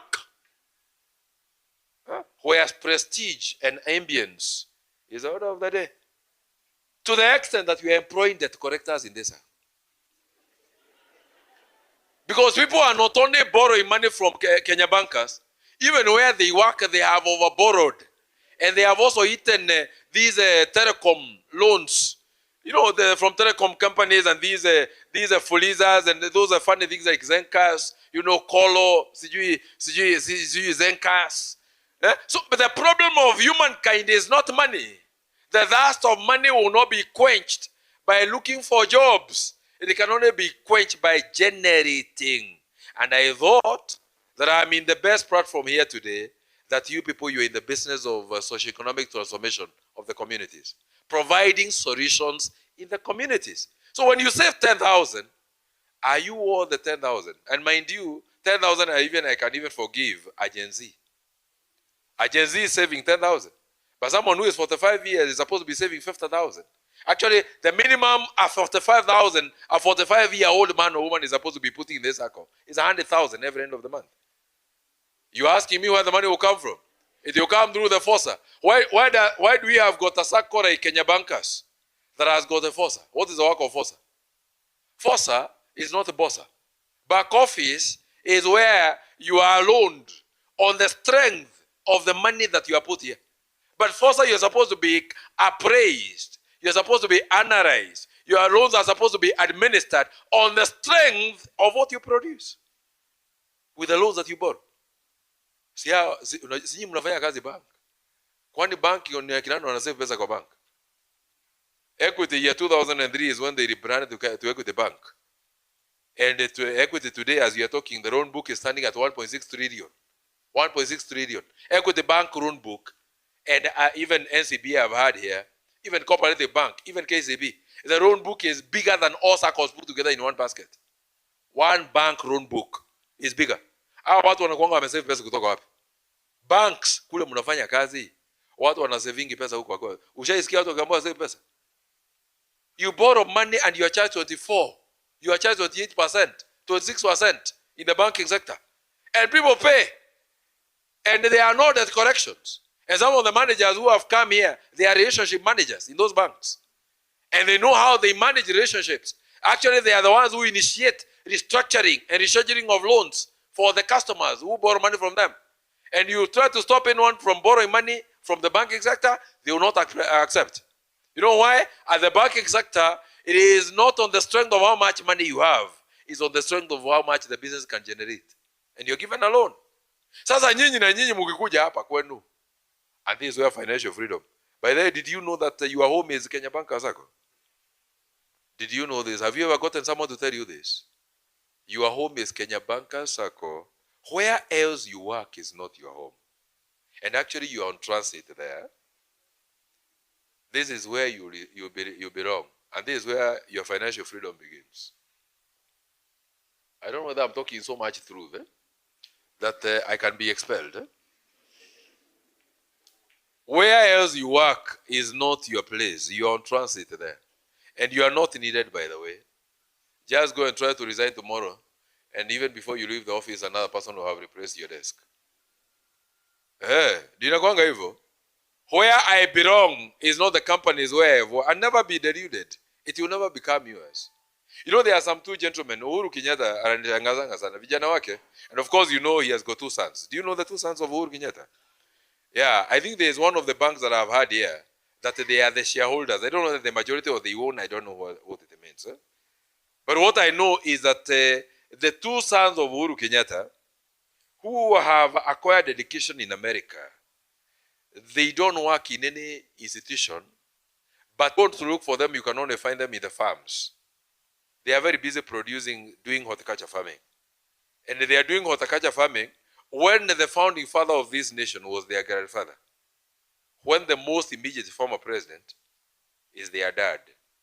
Where NCBA is their flagship project here. Where Brookside has taken over much of matter yourself to grow. You must engage in the business of capitalizing, not eating what you don't have. You cannot eat dividends that you've not earned. Actually, those ones who eat the dividends in advance, I believe they also eat salary in advance. Because those are the features of people who doesn't enjoy financial freedom. People who does not understand the basic architecture of wealth creation. Look at this, and I'm giving a very good illustration here. Warren Buffett says that he explains the power of the capitalizing and retaining more with a snowball that is rolling from a mountain, and it is actually picking dust or picking everything that it finds on the way. By the time it goes down to the downhill, it is actually a very big ball.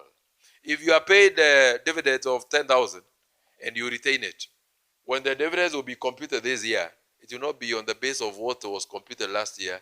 It will be based on how much you added on top there. And we said, ukiona vielea, jua vimeundwa. Hao wazee walisaidia wakaniambia, kijana ukitaka maisha yako ikae vizuri, when you be old, learn to delay your today's gratification. Learn to put aside more for yourself. I worked with some Indians who are technocrats in a company where I worked. And those Indians, they taught me one thing when I was employed, my last job. And Indians have got a very good saving culture. They save 50%. 50%. 50% of what one's earned, they are able to repatriate back to their countries. And they are taking it back. They live on 50 and they keep 50. In Kenya, we keep what you are under coercion on. Then now you overborrow because now you feel that you have been denied some privilege. So now you have to make up that. The conversation is simple. Warren Buffett, if I had a lot of time, I could talk about him. And this is my last slide for you. And my last slide is talking about the financial freedom key maxims. And those are key maxims. I want to align them with a very simple wording. Simply put, live within your means. If you want to actually grow and become better tomorrow, don't chase other people's shadow. Don't do what others tell you. Live within your means. Number 2, pay yourself first. And to pay yourself first is now in line with one of this SACCO's principle, which is actually that we don't save what remains after spending. We spend what remains after saving. And when I say pay yourself first, if your salary is 100,000, your salary is not 100,000. You are just a mere conduit. You work on behalf of people. If you're living in a rented unit, you work for landlords. If you don't produce unga, and you don't produce milk, and you don't produce meat, and you don't produce vegetables, the people whom you buy from, you are a conduit for them. You take money to them. So when I tell you pay yourself first, I tell you, when 100,000 hit your account, 30% should go to the SACCO. 30%. Number 3, you do not save in the SACCO for the sake of putting money here. You need to have a well thought out investment vehicle that you know that the SACCO is providing you with a multiply effect. They give you 5 times of the money that you saved here. They give you 3 times of the money that you saved here. 1-to-1 who is going to leverage on such kind of a privilege to go and buy a TV, to go and buy themselves a personal car, to go and do a house to live in, to go and feed and educate their children. You cannot leverage on my money to go and buy yourself a TV. You cannot leverage. I cannot guarantee you. Then you go and buy yourself a personal car. And you're buying a personal car, which is the worst liability. You can never put your hands on. I also drive, but I cannot buy a car on loan. And I was once educated by people to tell me, if you cannot get money to buy yourself a personal car, it means that you don't qualify to own one. That's how it goes. Because a personal car, once you buy it at 3 or so million. Once you get that loan from here, your car starts depreciating the very day you start sitting on it. That is number 1. Number 2, that car does not feed on water. It feeds on fuel. So now the money that you could be saving in the SACCO has gotten now another wife. This is one how you put your car. Number 3, it gives you an image and status that you don't qualify for. So it takes you to places where you don't qualify to go. That's the conversation. So now when I tell you that have a well thought out investment vehicle, that's what I'm telling you. Track your net worth. That's why in the banking sector, where a majority of us here are working there, people borrow money and they don't mind how they will pay it. Because they don't borrow to pay. They borrow for the customers to pay. Sasa wewe una borrow ukalipe and you pay through the nose. It means that you're not productive. Kuna wanaume naulizanga unalipanga loan ya 1.2 million per month. And you lose, what is your problem? What is your problem? Unafanyia mtu financial proposal, anaenda kukopa 700 million kwa bank. Alafu anaandikwa hapo, your monthly loan payment is 1.6 million per month. Namuuliza mzee, will you be able to pay this? And you say, what is your problem? What is your? Mimi nilikuwa nakuambia unipatie loan ambayo naweza taka ya kapata nifanye my goals. Customers pay my loans. It's not me. I don't pay loans. My customers sustain me. And you are the people who interact with these people. Why can't you become like them? And even maybe you have got a tag on your chest here. Financial advisor. Financial advisor.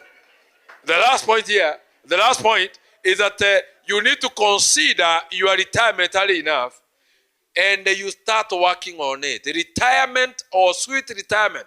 And there is no life that is as good or as sweet as life of retirement.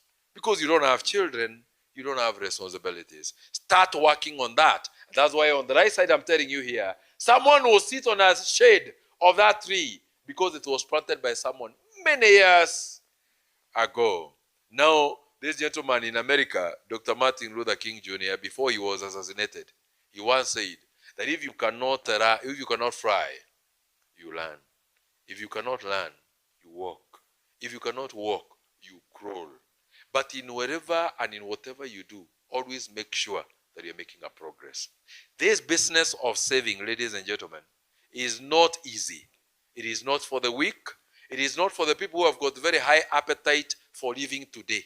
It is for people who know without sacrificing, there is no gain. Without outgoing yourself today. You want to live like a GMO today? You want to live fat? You want to live big? You want people to recognize you and talk about and give you fame? Let me tell you, this business is for hibernators. People who wants to go down by anyone, and people who doesn't chase people's shadow, they chase their personal goals. I didn't have a lot of time, but I believe that in those few seconds that I've been standing here, you've gotten one or two. Bwana Chairman and your board, Bwana CEO and your team, I appreciate so much. Asanteni sana. You want to sit down? Maybe take the questions from Thank you so much, Professor. Yeah, I don't know. It's actually a very insightful discussion. Asante sana. We've actually overshot our time, but it's for a worthy reason. I think it was worthy, isn't it? Asante sana. We can give him another round of applause. Yeah, and while he was taking us through the session, we got a visitor, Director Remo, karibu sana. I will be giving you a few minutes a bit later on. But right now, I would like to take a few questions. I will not take many, but even before we take the questions, I just point out what I've learned from Professor. He's told us that God is a God of order, that everything that is ever achieved is done through planning. This was an important one. Women get prettier with a good environment. Yeah, that one I'll not forget. Yeah. It's not how much we earn, but how much you keep and what you do with it.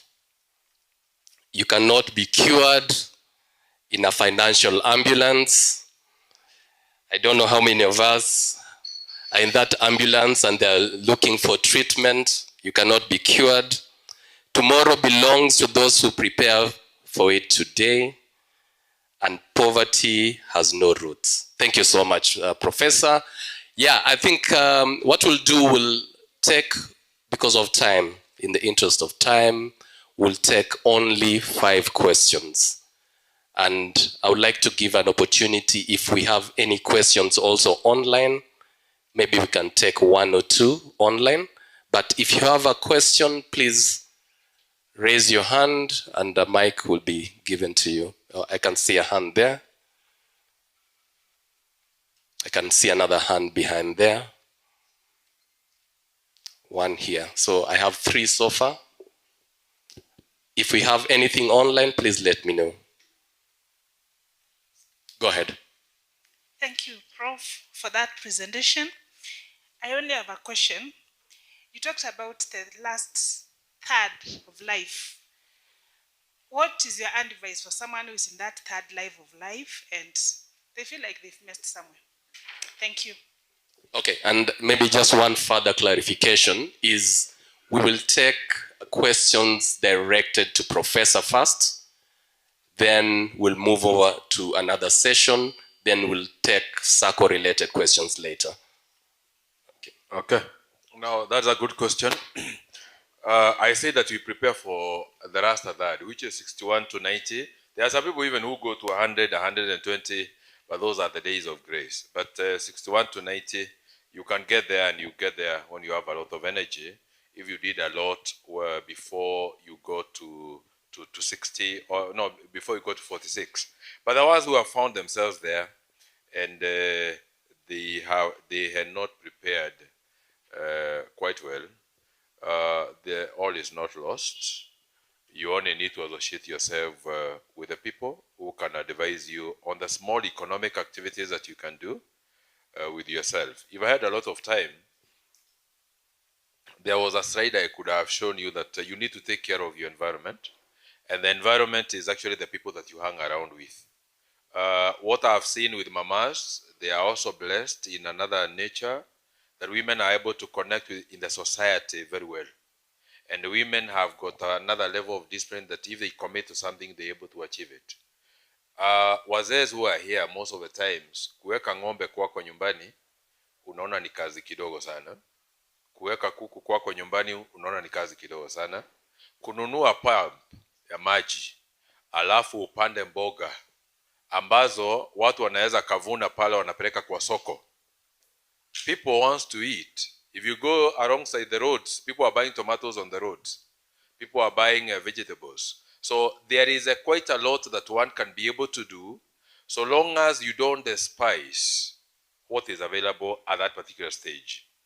Number two, if you have got some access to money that the SACCO can give you, or maybe your children can support you with, advice is very key. You need to get a very good advisor and a role model for that matter, a mentor who can work with you, and they will guide you through the process and you get there. So all is not lost. It's only that now when you are 61 and above, because of now how our bodies are created, you don't have a lot of energy. But even if you cannot be able to run, a sprint, you can do a marathon. You can do a marathon with the right guidance. Don't overindulge and don't get to hardware businesses, because hardware people think that they're putting metal there, some few tumors, and putting some few mabatis, that there is a business there. Even today, the market has become too competitive. You need to do it if you can be able to connect with the people who are contracting and people who are constructing, so that they can buy from your end. So that is, all is not lost, but you need an advisor who can walk with you through that journey. And I'm happy that even there are some churches that are organizing this. SACCOs are also very good, and that's why they have invited here.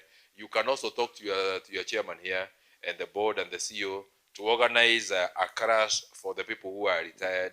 And we have a one-on-one advising someone what they can do. But still, you need a mentor to walk with you through the journey. I hope I've answered very well. We go to the next one so that the time...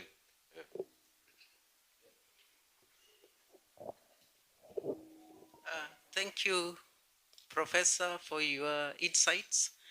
What I wanted to ask is about, you talked about, I'm here. Oh, okay. You talked about money working for you. Yes. And I was reading somewhere about that. It was saying that when you're in employment, you are working for the money. Yes. Yeah, can you explain further? Okay, that's super. Now, there's a book, of course I had said that I will recommend some books. You can go and buy a book written by Robert T. Kiyosaki. The book title is Rich Dad, Poor Dad, with a subset of cash flow quadrant. Cash flow quadrant.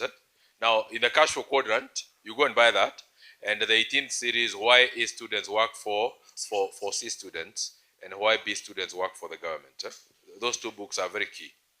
So now the cash flow quadrant talks about the employee. The employee works for the employer, and they work for the money.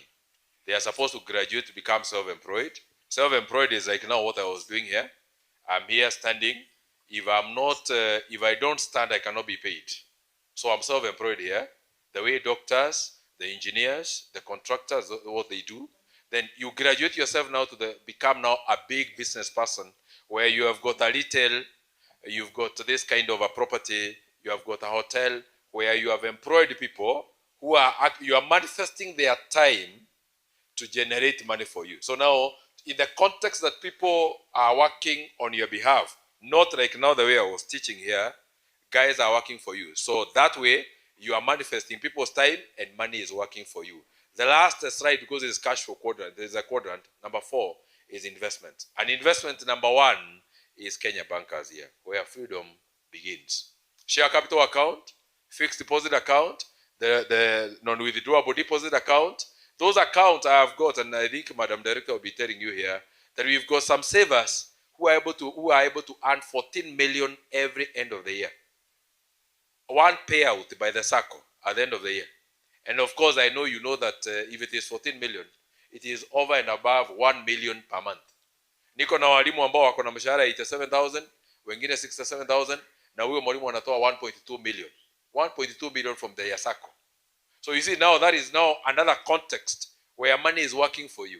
And I'm not talking about money markets. I don't discuss about money markets. Money market is where many people and many bankers go.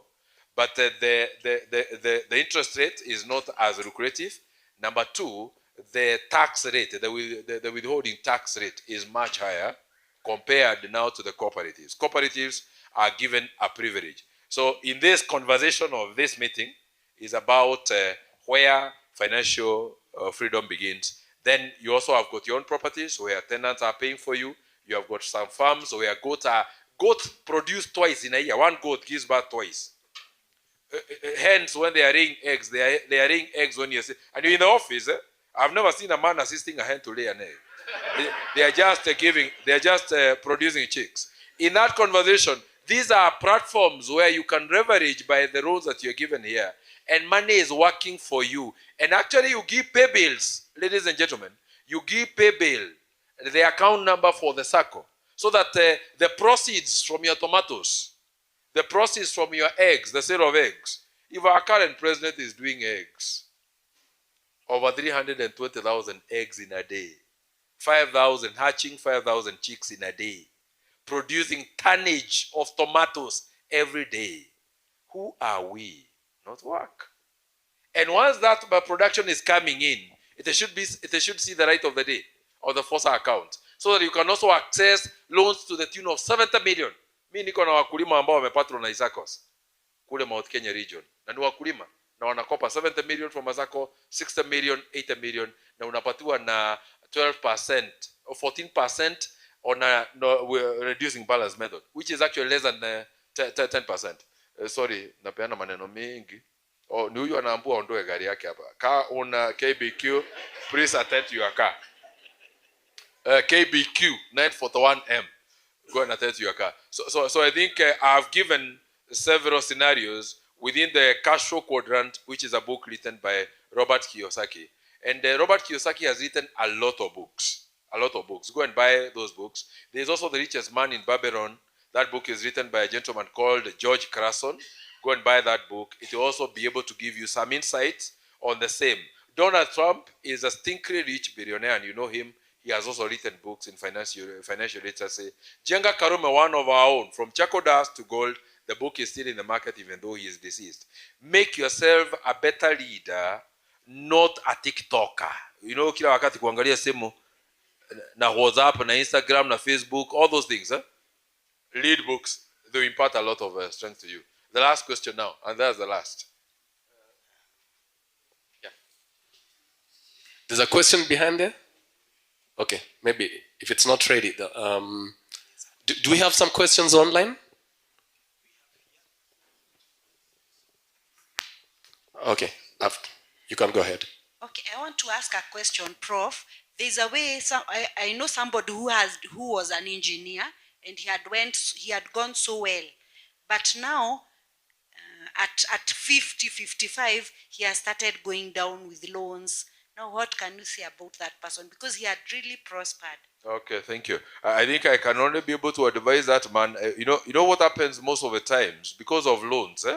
You might appear as if you are doing very well, and what happens is that if you don't do the restructuring of your capital structure to have a higher level of equity as opposed to debt capital, and you are leveraging on contracted jobs, which means most of the times you are eating the proceeds of what you do, it ends up killing your job.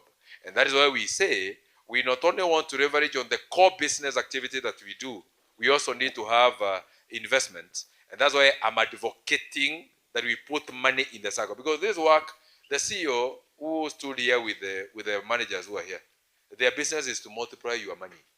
So they work every day.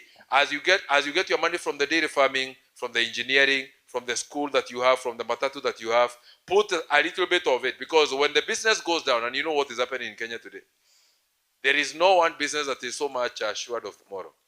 So now what is happening is that the only place where you can place your hope, the way you place our hope in Jesus Christ, is now in the SACCO. Because the SACCO will never go down. So when it is go down, it is helping you. Then another thing is that maybe he did not have someone to advise him on the way. Because most of the times, you know, when we are engineers, or we are medical doctors, or we are other professions and you're not the bankers, we are not financial people, we don't understand finances. Having too much debt is actually in finance. We usually say that you are highly geared. You are actually a risky venture.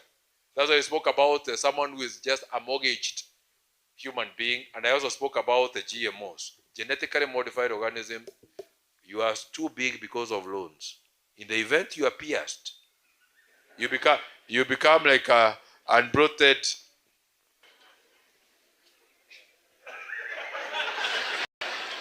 Hey, good afternoon. So,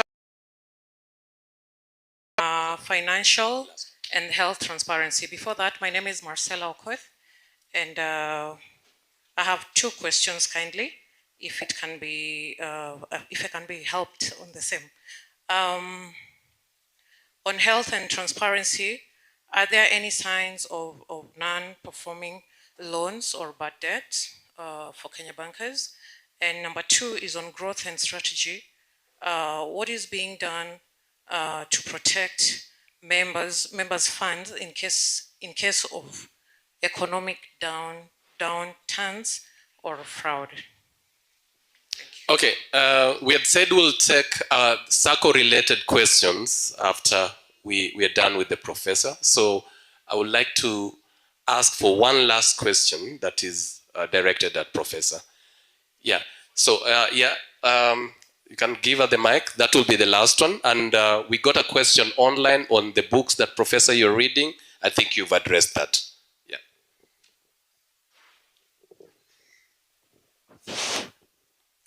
Thank you.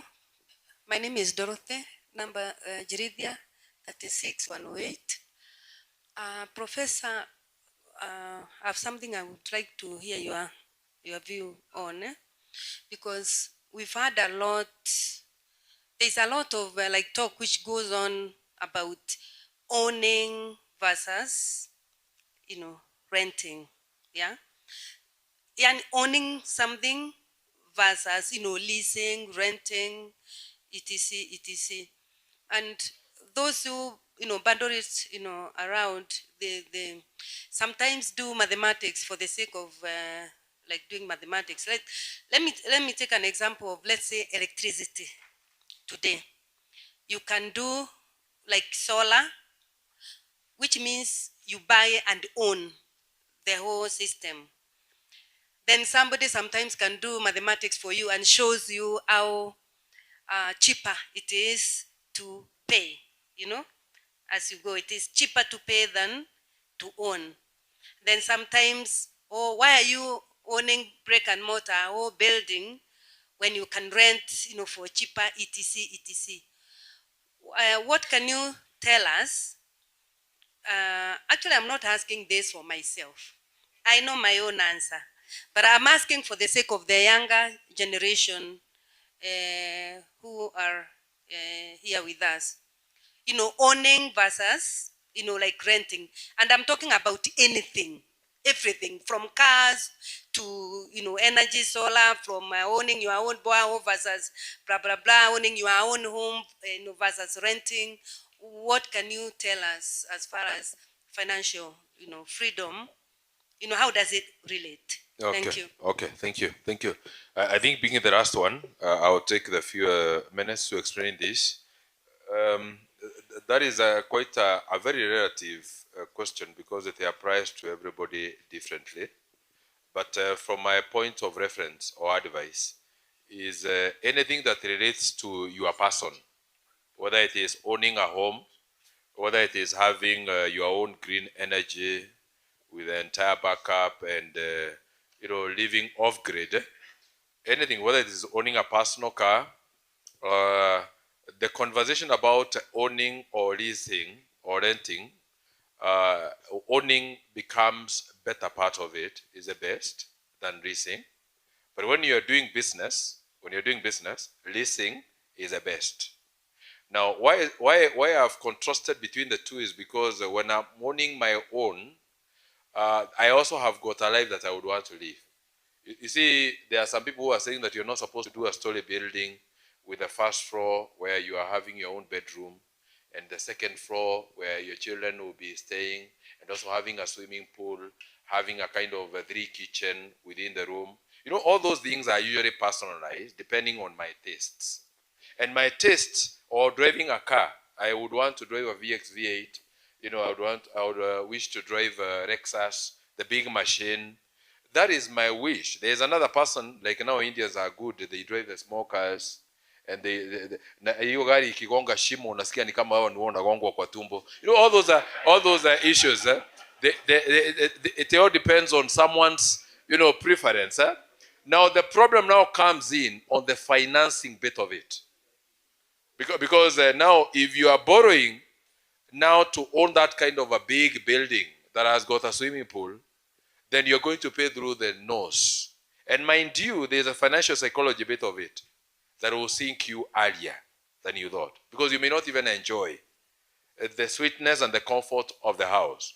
So the issue is, had you planned for it earlier, and you are actually now having what you call, you are flamboyantly, you know, swimming through your wealth, and you're enjoying now what God gave you. That is a good thing. But the business, even owning vehicles today, even companies owning, even banks, I think they are leasing cars. Yeah. So it becomes now a better solution. For the power bills, I can tell someone, if you get a very good solution provider, ya kukupatia green energy solution, I can advise anyone to go for that any day. But the financing bit is not you take a loan. Is that you sell some few of your goods and then you put there. And the reason is, the way this country is running, power bills, we don't even know where that money goes. Number two, it is not reliable. And you have got some children, and also even yourself, you also need to leverage on that. But you cannot be off-grid completely. You also need a backup from KPLC. These things tunasomanga huku nje. If you are using LPG to cook, biogas solution providers are also there. Don't be very much on liquefied petroleum gas. You can also do biogas. Doing a silage, all those solutions are there. So align yourself and walk around with the people who can guide you on this. But I've said that is a very relative question. It all depends. Like now Gen Zs and the Gen Alpha who are living today. I've got a daughter who is a Gen Alpha now. It's not even a Gen Z.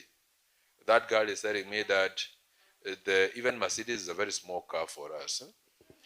As we don't want a car that you can only drive on the roads. We want a car that can also fly.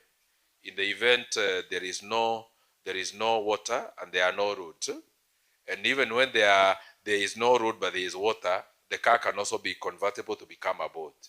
You know those people, they live in their own world, and they want to live today. You know, now every age has got their own advisory. Hata kwa hii SACCO yetu yuko na majenzis. The way they borrow, the way they save, the SACCO must be able to customize. And of course, because of the agility that I saw here, I know they're going to take care of that. So that is my take on that. Na asanteni sana kwa maswali yenu, na muende mfanye kazi kwa bidii. Thank you so much, Professor. One last round of applause for Professor. Yeah, I'm being told that we have 525 members on YouTube. On Teams, we have 150, and here we are about 340. So this is a very good turnout. Let's clap for ourselves. Yeah, I think, Professor, you said that no gentleman has asked questions, and I have a reason. The men here know what you've talked about. They know.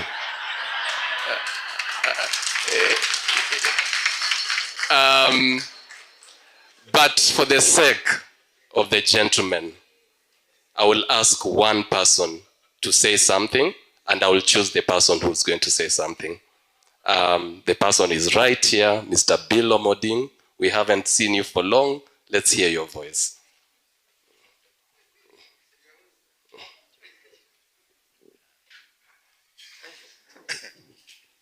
Good afternoon, ladies and gentlemen. I would like to sincerely thank the board for organizing this afternoon talk. I think it's very good. You know, at my age, after eating like this, I would be dozing. But today I've not dozed at all. I think that we have learned a lot from Professor, and I'm sure that we have a lot to ask each of us ourselves. What does it mean for you from what he has said? You know, I don't know whether I was briefed on our behavior in the SACCO, but I think it's gone right into my heart. I'm asking myself, surely, am I being fair to Kenya bankers? I'm one of those people, Professor, who worked for a bank for 34 years, you said. But I have spent, I think, more time seeing ramen in the SACCO than in the bank. So I think we need to be more loyal to our SACCO. It's very friendly. I think it tells us a lot that we're being unfair to Kenya bankers. Can we resolve as we live here that we can do something better than we have done? If it's saving, you can do better. If it is repaying the loan you have taken, just like some of you who are chasing customers in the banks to repay their loans, can you be an example by paying your loans on time and doing what is good? Because even in the banks, we used to ask customers what you would like to do with the money. You should be able to ask ourselves today also here, what do I do with the money I take from Kenya bankers? Or is it because whenever you walk in, you can walk out with money? You don't care where the money goes when you get out. We can learn something. So thank you very much, Professor. That's great. I would like to thank sincerely board, chairman, entire board management and staff. You are doing very well for us in Kenya bankers. Very, very well indeed. Let us interact more. I think we can, even in old age, you can learn. Professor says that you should be through your learning by 40 years.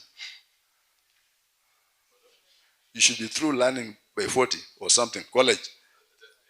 Yeah, but for me, I went to college even at 60, even at 70, now I'm thinking of going back to college. So I think there is no limit for learning. We have learned a lot from here today. Many of you have been serving here for more than 20 years, but I'm sure that you have a point to take back home. Thank you for giving me a chance to say something. Thank you. I didn't expect, but I hope that... yeah. Asante sana. You see, wisdom right there. Asante sana, and I'll hand over to the chairman.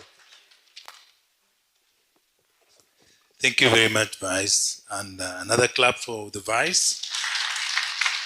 I also picked up some notes from Professor. Mistakes we make very early in life, and it takes so much time to untie. So for the young people, I'm not speaking for myself, because if I made a mistake, I think it will take forever to rectify. But for the young people, you have a chance. It's not how much we earn, but what we do with the little that we've got. Professor, we didn't meet with the professor for any brief, but Professor mentioned some very poignant point by saying, as members, we walk around with phones that are much more than the share capital. Our share capital, you're right, Professor, 30,000. We've struggled to move it to 30, and even then, it's a big fight. Our minimum contribution, we have put it at 5,000. We have also opened some categories. But when we talk of can we increase our contribution, main deposit contribution, it's a very big fight. You are right. They save under coercion. And which ties up with what Mr. Omoding said, that indeed we can do better for Kenya bankers before we ask for higher dividends and rebates. 120 a year, 10,000. And I think Professor has given us a benchmark that once you are 45, the minimum you should be giving this to the SACCO, which is your contribution, he said is how much?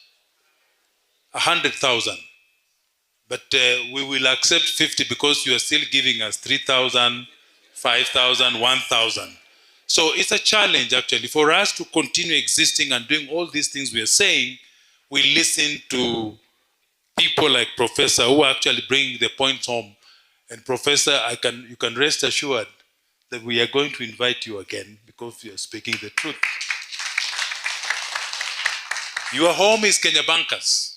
Where we are just in transit. This is, you own this place, you own this society, you bring your money here, you enjoy facilities here. When you eventually leave your employment, you will still be accommodated at the Kenya Bankers. And finally, I would like to say that let us not look at Kenya Bankers, the Kenya Bankers as an investment vehicle. It enables us in our investment journey. And that's what's very key. So at this juncture, I'd like to recognize and welcome our sub-county cooperative officer, Banan Joroge, to come in and say a few words and then welcome the director. Thank you.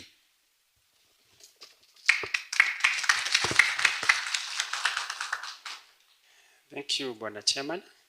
Good afternoon, members. Hamjaboni.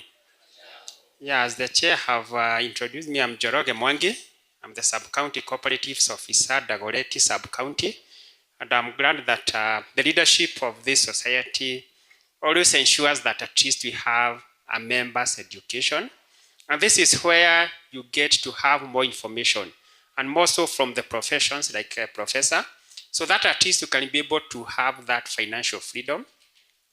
And remember that people always have either results or reasons. It's just to find out where are you. Today it's only to ensure that you actually deliver the results, not just giving reasons for having no results. So today it's a key day to ensure that the results are achieved. So you need to ask yourself, since you joined this society, what results can you be able to show? So let's ensure that we move forward with the information that you have received so that you can become better members, and after retirement you have a comfortable retirement. I believe much information has been said, and with that let me invite the Director for Cooperatives to give more information relating to the operations of the government, and because you have to work together. Asanteni na karibu sana Director. Thank you very much, Joronge Mwangi, the chairman and the board, invited guests, cooperators, good afternoon. It's actually evening. I recognize the presence of Prof, whom we have worked with very closely in the cooperative movement, and thank you for the good job you are doing by challenging cooperators to improve on their performance. Allow me to recognize any new members who could be attending this for the first time. Any new members? So the family is not growing in brief, because I expected you to be recruiting people. Chairman, it's a challenge that you need to pick up.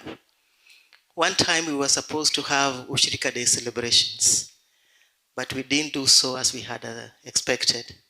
Tulipangwa na Gen Zs na tukapangika. And so we didn't celebrate, but we learned our lessons that we need to embrace the Gen Zs into the cooperative movement.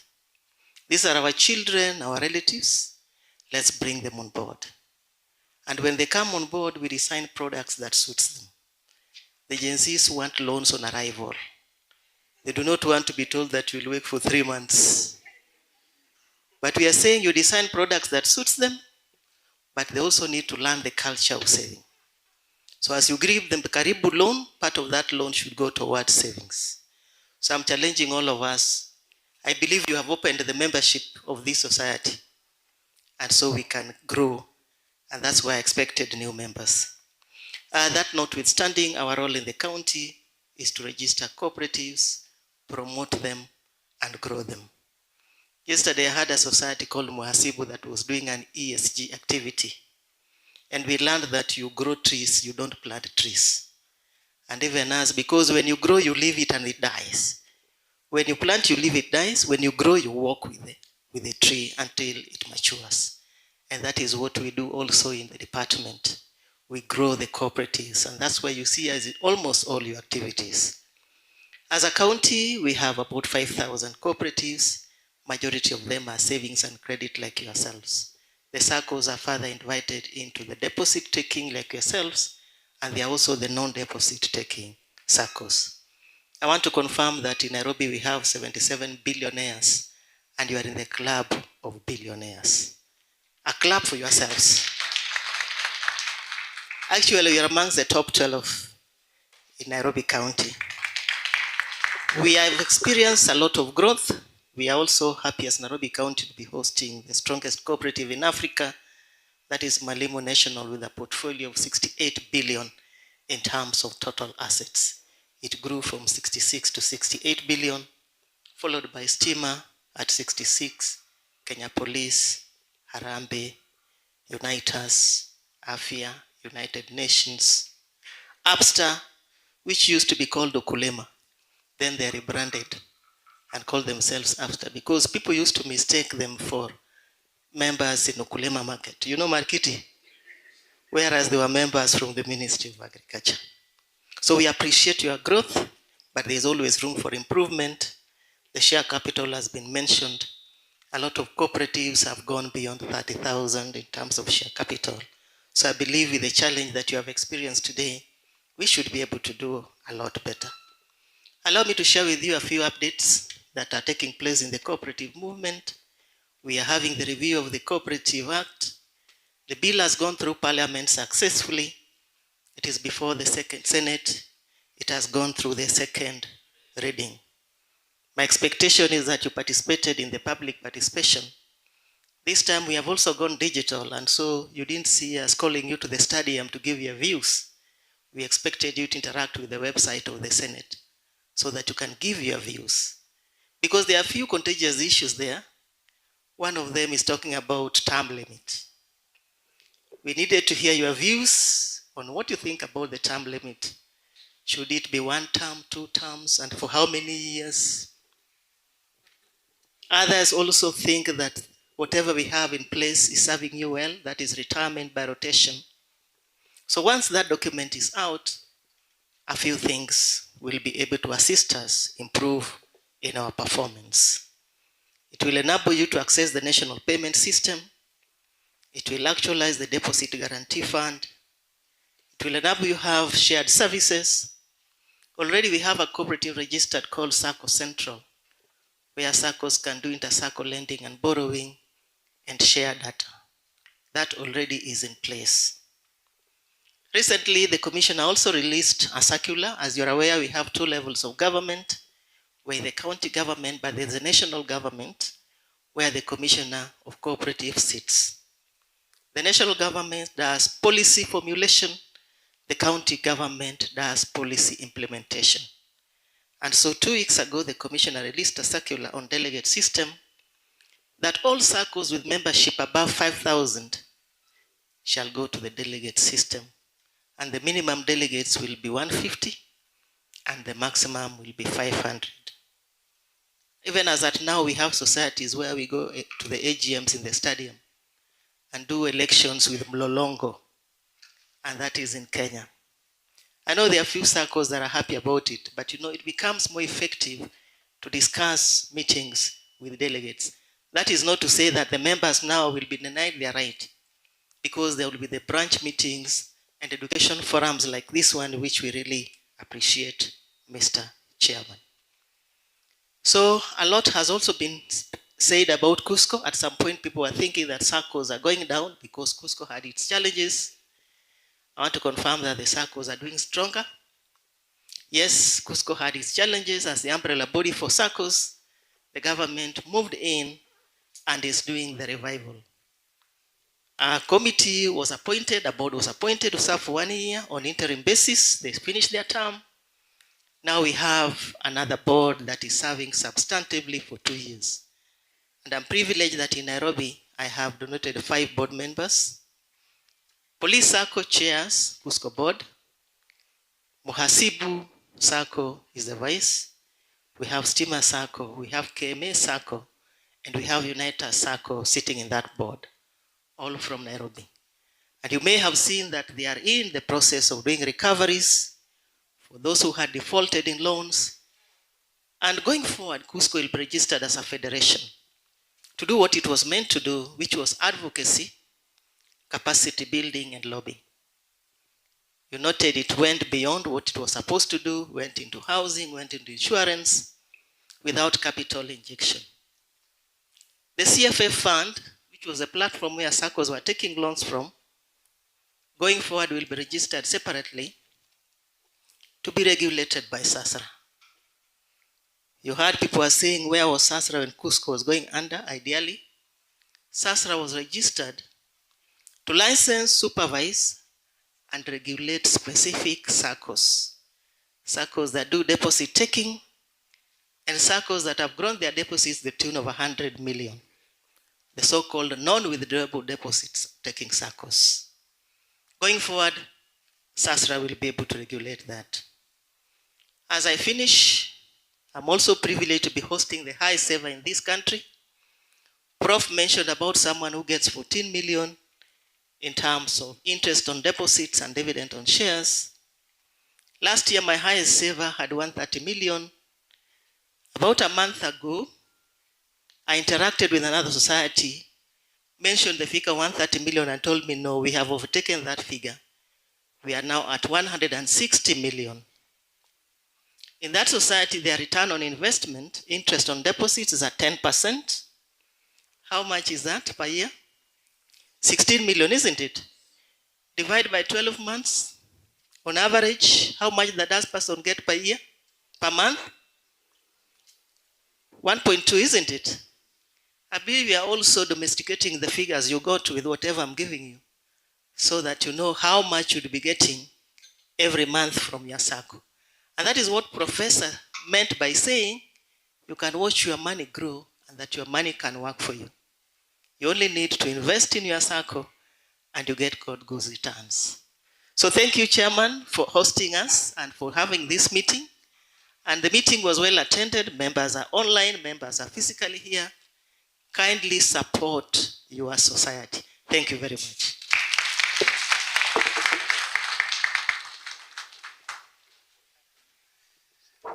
Another clap for the director. I think we always gain when the director visits us and gives us brief on what's happening in the movement. Whereas we might be thinking that we are doing very well, there are so many people ahead of us. And Professor had asked how many of us got $1 million, Bob, in dividend and rebate in 2024.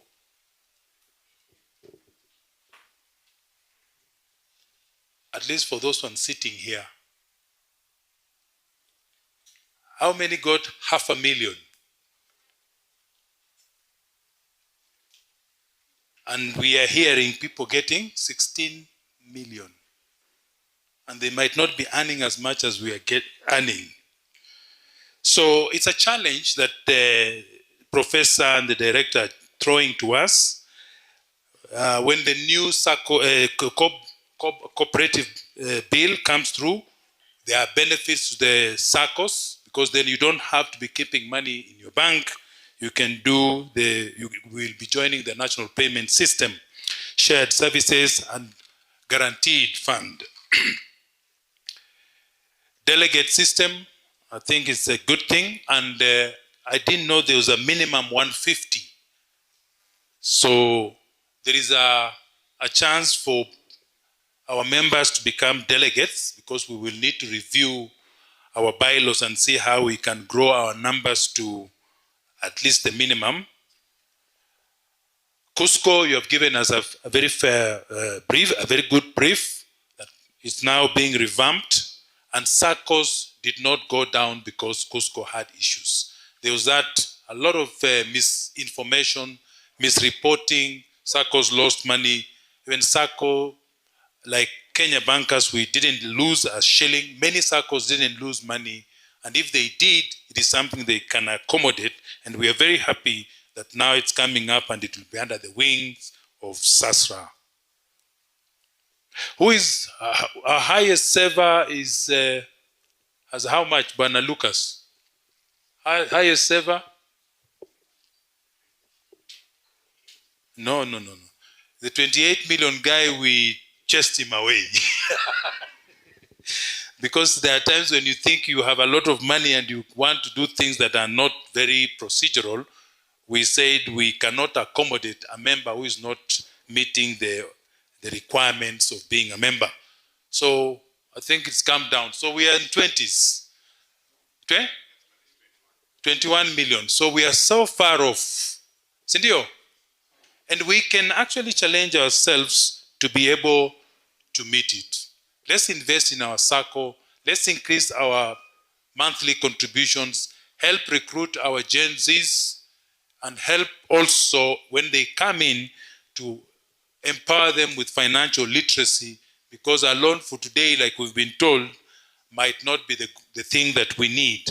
So we are at that point in time where we now can take questions regarding any issues on the SACCO. So I will hand over to the Vice as I see my guests off. So you can ask questions and we'll be able to respond to them. Any questions? So, this.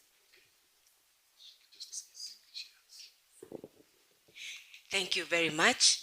I just wanted to ask a question before Madam Director leaves. Yes. Thank you very much for assuring us that there are measures and there's a lot happening so that to safeguard the SACCOs with regard to Cusco. So my question is, now that you've mentioned Cusco, is there any indication of the timelines, when they would be able to refund monies to SACCOs that placed their deposits there? Because many questions come from the members. So if there's any timeline, in any indication of the timelines or when these refunds would come through, that would help us a lot in our member communication. Thank you. Thank you very much. The first assignment that the board of directors undertook when they were appointed was to do forensic audit, to establish the extent to which Cusco had gone down, which was done. Now the current board is working on recoveries. Those who are defaulted, and I think you may have seen this even in the social media. When I talked last to the chair, he had indicated between a period of 2 to 3 years, they should be up and running. But that is not cast on a stone. What I know is that once they have done the recoveries, then we'll have a plan of refunding those who are affected. May not be 100%, but what I know is that at least they'll be able to recover something. Thank you. Thank you, Madam Director. So I would like to welcome questions, and the session will be run by the Vice.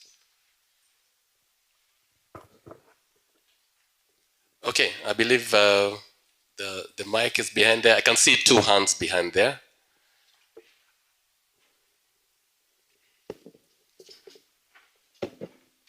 Good evening. Monesmus, member number 22721. Madam Maremo has talked about the possibility of restructuring the board, I don't know, through the legislation. Now, with specific reference, the Kenya Bankers, which has now gone national. But when you look at the board and listening to the introductions, each of the members was making reference to a banking institution. So what efforts are put in place to ensure representation at the board of the non-bankers?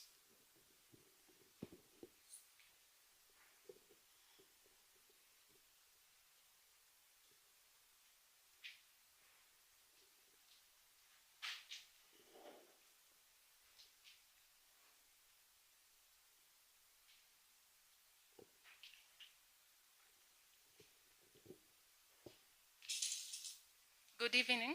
I'm Angeline, a new member.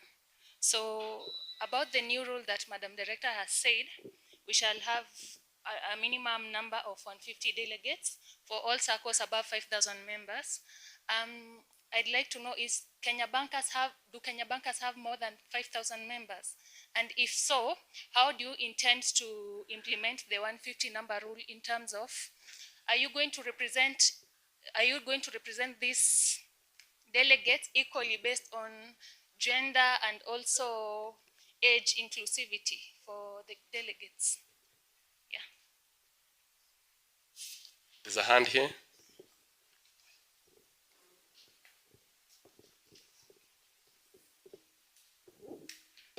Good evening. My name is Kenneth. I have one compliment and one concern. The compliment is in connection with the notice that the management gave us for this particular seminar. Personally, I can say that that was quite good, because I received an SMS inviting us for this particular seminar. So going forward, I would request that you continue with the same spirit. That is a compliment. The other one is a concern on the issue of the turnaround time as pertains to the normal loans. I joined this SACCO way back in 1991. Immediately I was employed, and I've been a loyal member. I've taken several loans. But on the issue of normal loans, the turnaround time of 1 month, personally, I feel that that needs to be reviewed. Thank you. Okay, I think we can take those questions. I will take one on the delegates, the 150 delegates. Yeah. So as Madam Director has mentioned, this is something new that is coming to the SACCO sector, and we will be reviewing the directive, and as Chairman has also said, looking at our bylaws, because it has to be incorporated in our bylaws, and then make a decision on what composition the 150 delegates will have. So be rest assured that concerns regarding gender, youth will be incorporated and addressed as we make that decision. Thank you, Kennedy, on the compliment regarding the invitation. I will request the chairman to handle the question on board representation. I know this is something that comes almost on an annual basis, but chairman will speak to that. Then I will kindly request treasurer. I don't know if you can look at the question on TAT. You want to start? Thank you, Bwana Vice. TAT. How does our society receive its money? We receive our money once a month. Is that correct? Is that correct? When do we receive our money? Month end. So in between, how are we to finance the loans? It boils back to us as members. How are our savings? How do we contribute? Are we still at the minimum of 3,000? When it comes to loans, are we servicing our debts? How is the NPL? So if all of us were to bring our money on time, definitely we will not have problems. But a number of us are defaulters, both on savings and on loans. So how do we fund the loans? It is all about our behavior. That's all. It is our behavior as members of Kenya Bankers. Chairman, you can take over. Thank you, Treasurer. We have non-member, because all of us here, we come from one bank or the other. It all stems from our bylaws that state that board membership will be drawn from banking institutions. We didn't anticipate the opening of the common bond and bringing in people who are non-members. But now we are seeing that. But even as we welcome non-bankers, we need to ask ourselves, what is the ratio of the non-bankers in the membership? Does it warrant or does it qualify to get a board representation?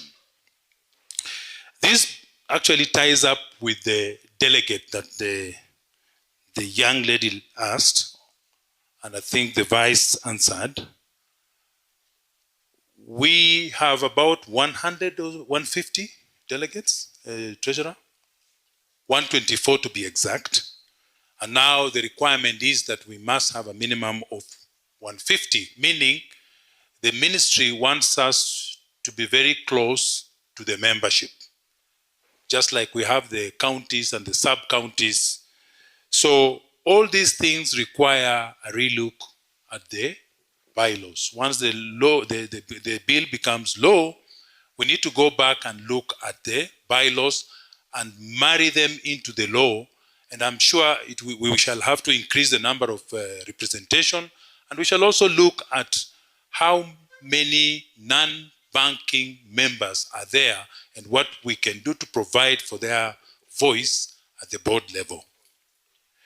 Just to tie up with what the well, 1980, when you joined, at that time, I think we were giving 100 shillings or 300 shillings. That was our minimum. When we moved our minimum to 5,000, sometimes you have to ask yourself, have I moved from 3,000 to 5,000? And in many cases, we don't move. But we still want quicker money, faster TAT. What happens at Kenya, the Kenya bankers, when you are borrowing money from us? You've been sending to us 20,000. Now you are taking a big loan. What do? You take from 20,000, you come back to the minimum contribution. So what is that doing to the society? You're both denying the society. You've taken money from the society and you have at the same time reduced your contribution to the society. If we all were to be able to be responsible the way we've been asked to be by the professor and the director, I'm sure we will not be facing this long TAT time for 1 month. In fact, there are loans that now we no longer are giving after 1 month. I think as they come and sometimes weekly, bi-weekly. So we have efforts, but we need members to be able to support us, to be able to continue improving the turnaround time. We can take another round of questions. These are we won't take many more questions because we are not doing very well on time. This is not to say that we do not want to engage, but just to try and catch up on time. So we'll take another 3 questions quickly, please. Mike, here. Good afternoon. Good afternoon. Yes, thank you to the board for organizing this session. It's not really a question, but it is a thought or a proposal. You've said very well that this is our home, and indeed it's our home because once we leave employment, this will be our financial solutions provider. And in the same context, there's a product that the SACCO gives to members, the medical insurance, where you find and struggling to pay premiums for the insurance cover. I don't know whether the bylaws or whatever of the society allow so that you can, we can establish a post-retirement medical fund, which is a product that is already regulated, so that immediately we retire and we leave employment and come back home, we don't start struggling paying insurance, but we'll have saved for the premiums during our working time. So that will provide a solution, a long-term solution for us when we are out of employment. Thank you.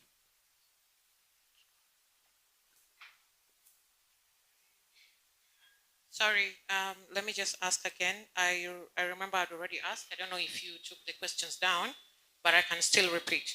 My name is Marcella, number 41-185. I asked on health and transparency, are there any signs of non-performing loans or bad debts? On the growth and strategy, what is being done to protect members' funds in case of economy fraud or downturns?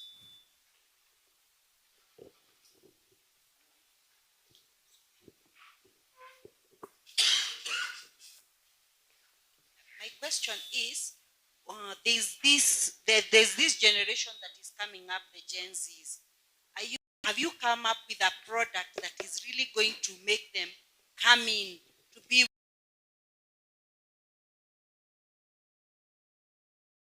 Are you really looking at it? Because like when I talk to my Gen Zs, they are like, what for? So I really try to convince which is really coming. You know, if there's a product, I can tell them this product is like this. They can come in, get money, do this. That is what they want. One time thing. Kindly assist.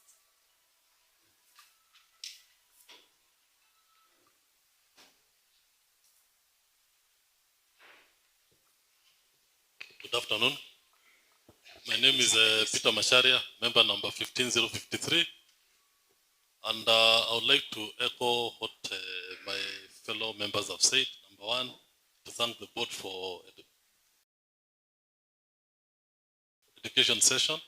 Then number two, I've been a member since of Kenya Bankers from 1991 when I was employed and left the bank.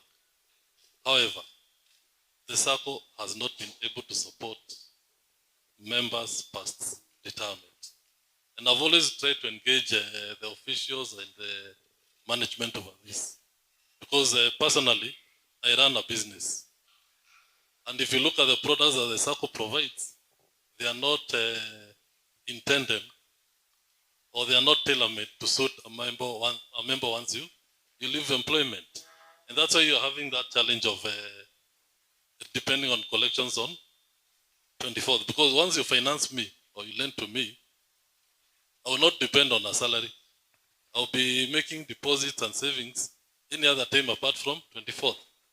So I'd like to support and request the officials. And if you need my support, I'm willing to offer technical services on product development pro bono. Because I love this SACCO and I would like it to grow. And I would also like it to fit in the Gen Z so that we're able to create and get as many new members as possible. And also there is a time I was also an official. But those days I was employed. But now I'm no longer employed. I'm in Juakali.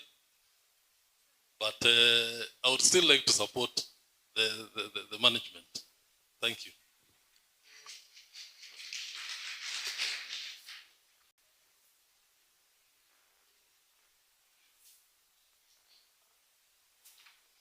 Any other question?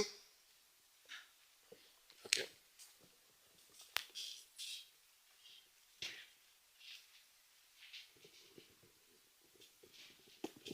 Thank you. I'll start by supporting the last speaker. A good example is if I take a loan and my income is not coming monthly, I would like, if let's say I have a lump sum to pay, you should be able to apply that lump sum immediately to my loan. I tried one time and it was kept in some suspense account. So I'm still continuing paying interest on money which is sitting with you in some suspense account. So you need that flexibility because some of us are not on that monthly thing, especially when it comes to repaying, of the loan. But then back to what I had, I want to give a compliment to the SACCO. Your communication is A1. We are getting communication in a very timely Maana now when the loan is paid, you are told when you make a repayment, it is acknowledged, immediately. That is very nice, and keep it up. But now I have a few questions, and some of them are going to the director. If I remember the rules which used to exist, is that SACCOs were not supposed to engage in activities like which were not. We were supposed just to be involved in savings and credit, if you know what I mean. And this is why many SACCOs formed some subsidiaries to engage in their investment activities. Now, Kenya Bankers encouraged us to start the KIBIC, and many of us invested there.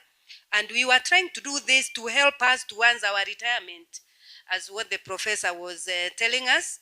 But somehow we got stuck. We put in our investment and it is stuck up to today. I don't know.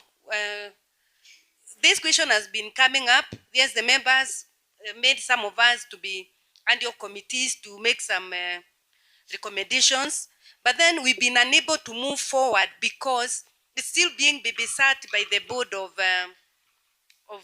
the Kenya, bankers. We don't know what's going to happen to this. Me, I'm proposing either this money, members be repaid, but probably through their main savings. Yeah, through their main savings. It will still end up in the SACCO. But to say that we have an investment arm which is not doing anything and which to me is not properly governed, it's not proper. So I hope the ministry will look at that. We are talking of Quebec. Help us out on that. Okay. On representation. This representation, you've just said it will, whatever. Now that we are having a lot of people who are outside the industry coming in, I hope when you'll be looking at the representation, you will also be looking at the spread around the country. Because it doesn't work, let's say, to have one or two people representing the seniors in the country, yet some are in Kisumu, some are in the coast, some are in Eastern and all that. So I hope that one will be worked out as you work out the representation in the, we're talking about Karibu loans, which maybe some people could be, you can also save part of it. I endorse that one as a product, where you take a loan, like the way they do in ASLA fund, and part of it goes towards a certain savings called ETC, ABCD. That one will improve our savings culture as it has improved the national savings culture. My other challenge to our board, and you are doing very well, by the way, we do love your products or our products, is on M loans. M loans, considering actually you only give members who already or we have it strengthened to handle the matter of lands. Otherwise, there is something which is not sitting pretty right there. That's all I have. Thank you. So can we take those? Yeah. Yeah, that's just to get your name again. That's just to get your name again. Thank you, Dorothy. You've mentioned a number, but let me take some. We do have products that are able to serve you. But if these products are not working for you, I believe we have scope to look at them. And especially what Dorothy has said regarding when you get irregular payments, maybe to repay your loans at different times, maybe you get lump sum. I think that we can be able to accommodate. So it's something that we'll take up, and we have new projects, especially the ones for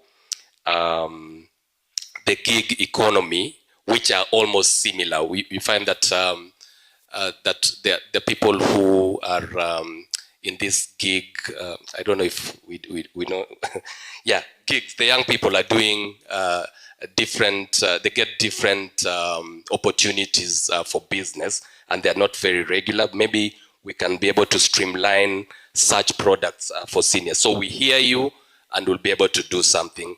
Let's talk to the office. Regarding representation, as far as I know, we have good representation for the retirees.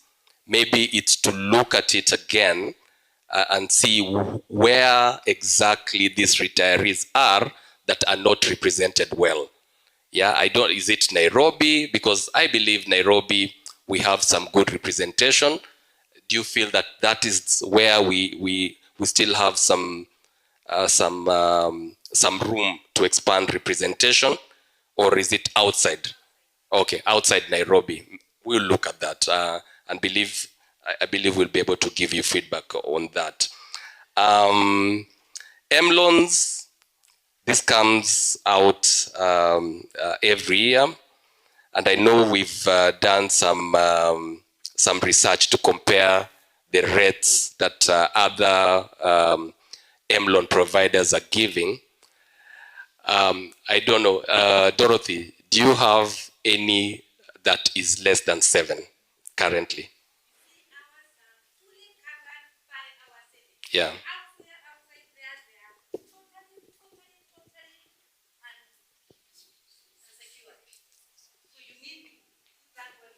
In consideration. Okay, fine. I think we'll look at that, but let me give the chairman an opportunity to handle the rest of the questions.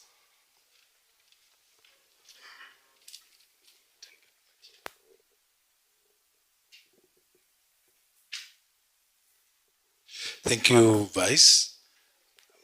I'll start with Cecilia. Medical insurance for you said post-retirement, yes. It's a brilliant idea, and it's something that we can actually, we are going to be looking at so that we can continue keeping and making sure that our retirees have adequate insurance. Do we have non-performing loans? Yes, we do. And in the introduction that was here, we even have employed a manager to chase loans. The rate of NPA is higher than what is recommended. And I'm speaking this way because it's us here who borrow and don't pay back. So we do have non-performing loans amongst ourselves. And we need support from the delegates and from the membership to ensure that when they borrow, they pay. And I can explain this is because we borrow, we've gone into the consumerism. We get applications saying that this loan is for development, this loan is to do this, but the money never gets there. We even say we are going to buy a property, the money never gets there.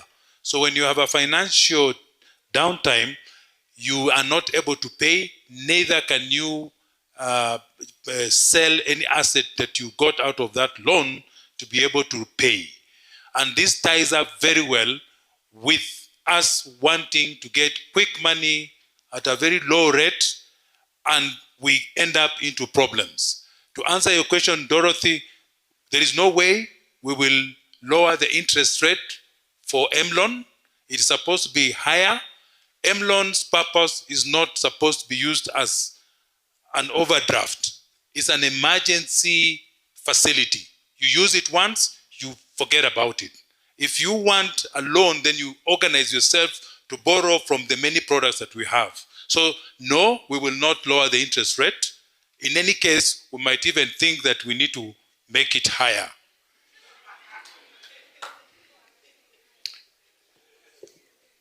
Gen Zs,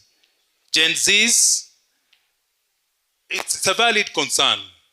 And what we have been trying to do is to see how can we bring these young people to come to the SACCO.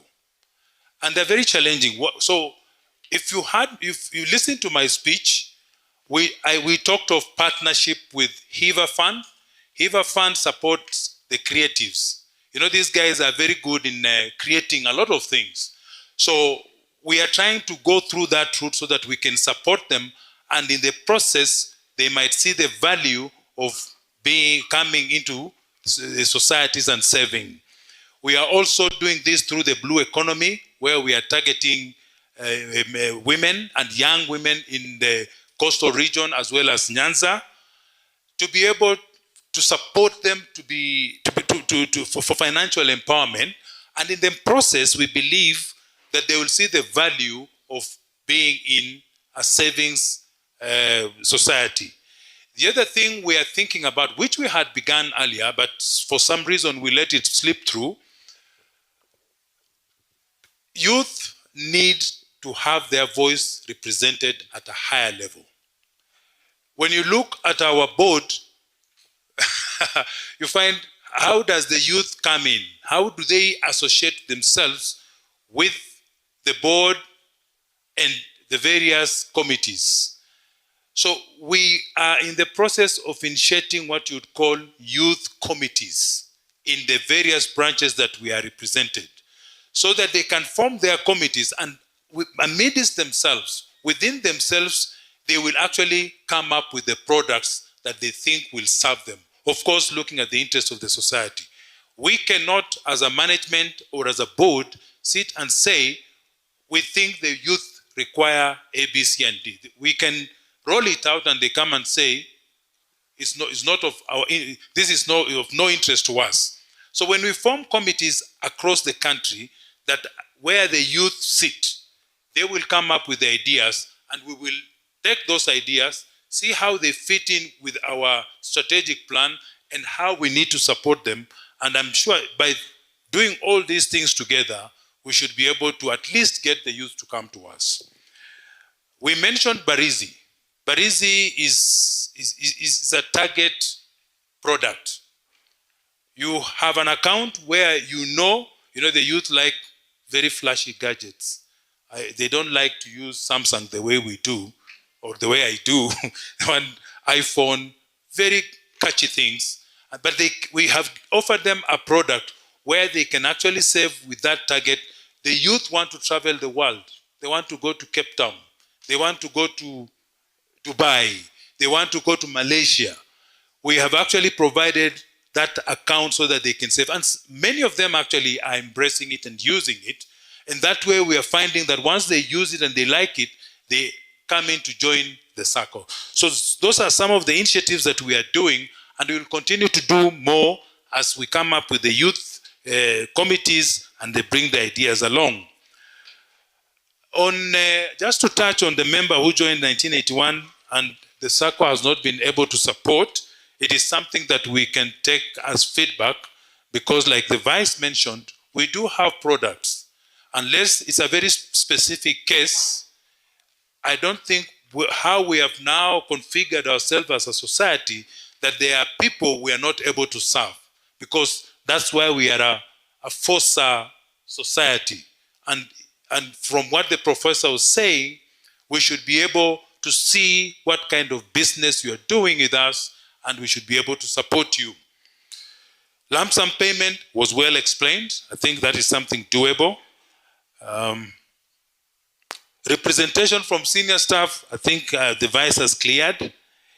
And we, in terms of changing the bylaws and following the new law that comes in, all these things will be taken into account.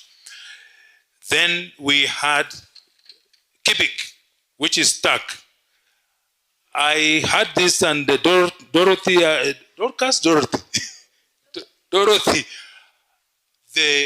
told the director, it hasn't reached her level. This is still internal. You know, when there's a problem in the house, you don't go to the big bosses before it has become an issue. We instituted an ad hoc committee, and they met with our staff, and we even have done the financials, Fred, and soon the committee will be meeting, and I don't want to preempt anything, but what I would like to say, that Civic fund, anybody who invested in Civic, their money is safe. Every shilling you gave us is there. So it's not stuck. It's not in any way not under good corporate governance. Everything is there. And sooner or later, we should be having a meeting of Civic members to chart the way forward.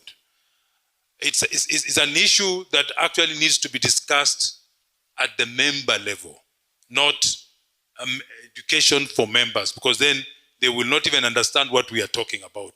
But the assurance that I can give, Civic is not stuck. Civic's money is safe. Two more last questions. Yes, Omoding, and then the last person down there. Thank you very much, Chairman. I know that over the years, cooperatives have helped people develop a lot, and we are relying on each other to cover. There's this aspect of guarantors. Up to now, we are relying on guarantors as first line of security. Surely, over the years, I think that it's time now we can review the bylaws and consider that if somebody is borrowing a large sum of money, they should be able to provide tangible security themselves or sufficient financial cover, at least to cover more than 3/4 of that loan. Because if we leave it open that guarantors are the ones who will take care, yes, some people have become, I think, I'm sorry to use the word cheeky, or too clever, and they want to exploit the generosity of members. When they guarantee, they will take even $1 million shillings and above. And then sometimes I think, okay, sometimes things go bad. It's unfortunate. But sometimes people walk in the streets and you can see they are living very well, but they are not taking care of their loan liabilities. Can we secure the members, please? I would like to get even input from the director if possible. I would like to commend Director Aremo because over the years I've been in this SACCO, she has always come to give us guidance at every meeting. I value that so much. Thank you so much. Thank you, Chairman.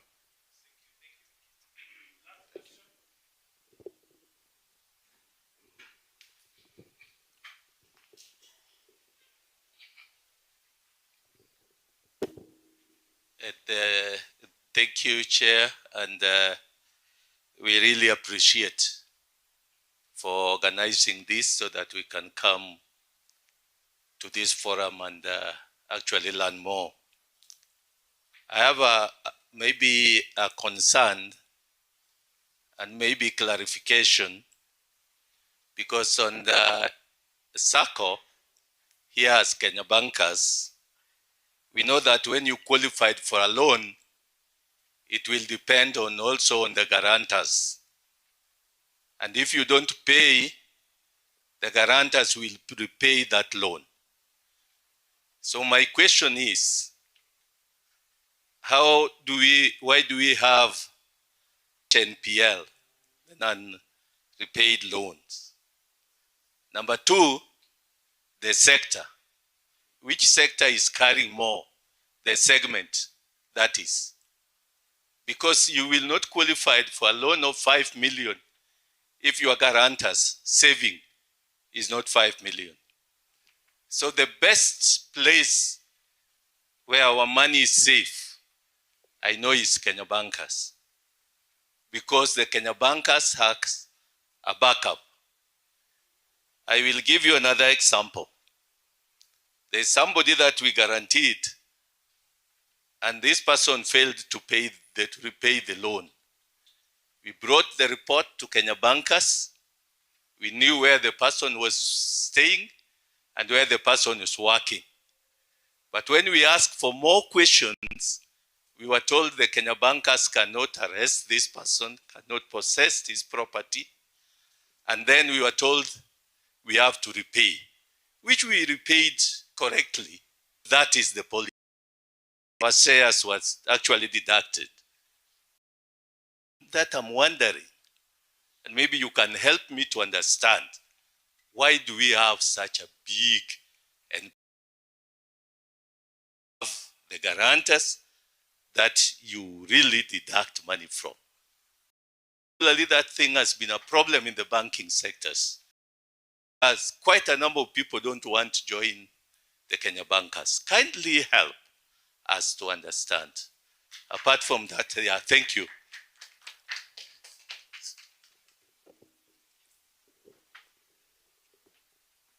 Thank you, Umoding. Guarantors. Review of the bylaws to see how we can deal with the guarantor issue. The issue of guarantors and those, especially people who are taking big loans, we tried to cap it by saying the difference between your sorry, savings and loan should not be more than 3 million. So that sort of has reduced the exposure to the guarantors. But we can look at it and see, do we need to reduce from 3 million to 2 million so that we say we safeguard member guarantors? The other thing we need to think about, and you mentioned, indeed, if we are taking a big loan, there is something that you are going to do with the money. So can we look at insisting that you provide us with some kind of security to cover the difference? Because we find people, I'm sorry, maybe it could be biased, but if you have been in the bank for 5, 10 years, you must have acquired something that you can give. Because there people decide that they will not expose their property because they can walk away and the guarantors will be chopped.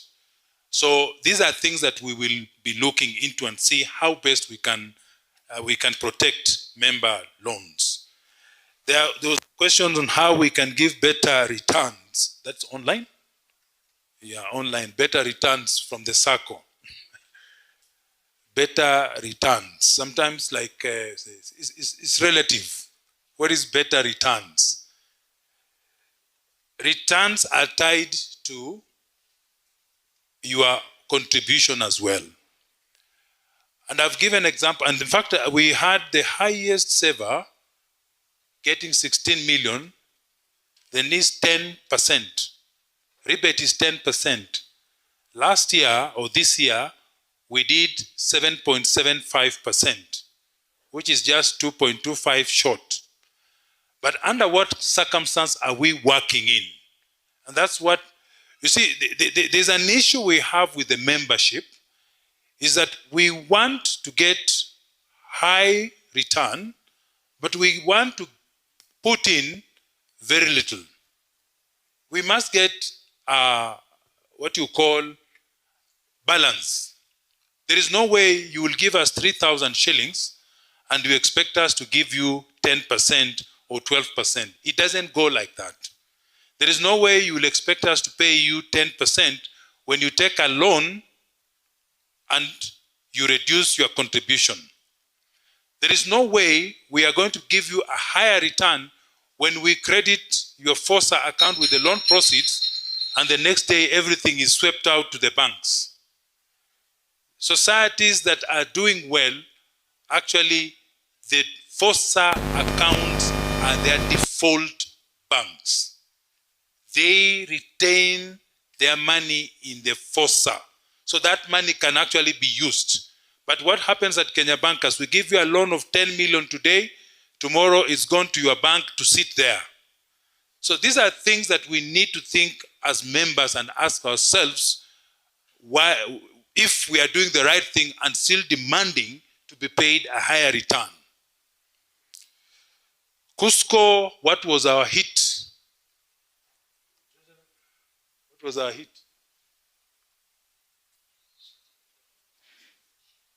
Yeah, we had invested 20 million shillings as share capital, which we are writing down, and we agreed with the regulator at 3-point-something million for the next 3 years because we didn't want to hit our books very hard.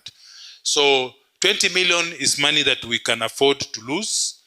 But as the director has mentioned, in 2-3 years, I think Cusco will be able to say, we are writing back, we are giving you back your 20 million or whatever that is. So in a nutshell, we didn't lose money, we can lose sleep over. Why is our NPA high? And which segment? The problem is we don't know the segment. People come, development, I want to go and buy a plot. It's very hard to know. We cannot exactly say. But we are working on a product that will need us to capture clearly what the member is borrowing for. So sometimes you might bring in an application and we'll ask you to give us a little bit more information on what you want to do with the money. Now, the problem we have is that in terms of the higher NPA, SACCOs work with guarantors. And you'll find that if I'm working for I&M Bank, my guarantors will be my friends. And I shall have also guaranteed them. So there's co-guaranteeing that isn't really valuable. So in the event that we have to deduct, to debit the guarantors, you might find that one defaulter has been debited for the guarantees of a number of people.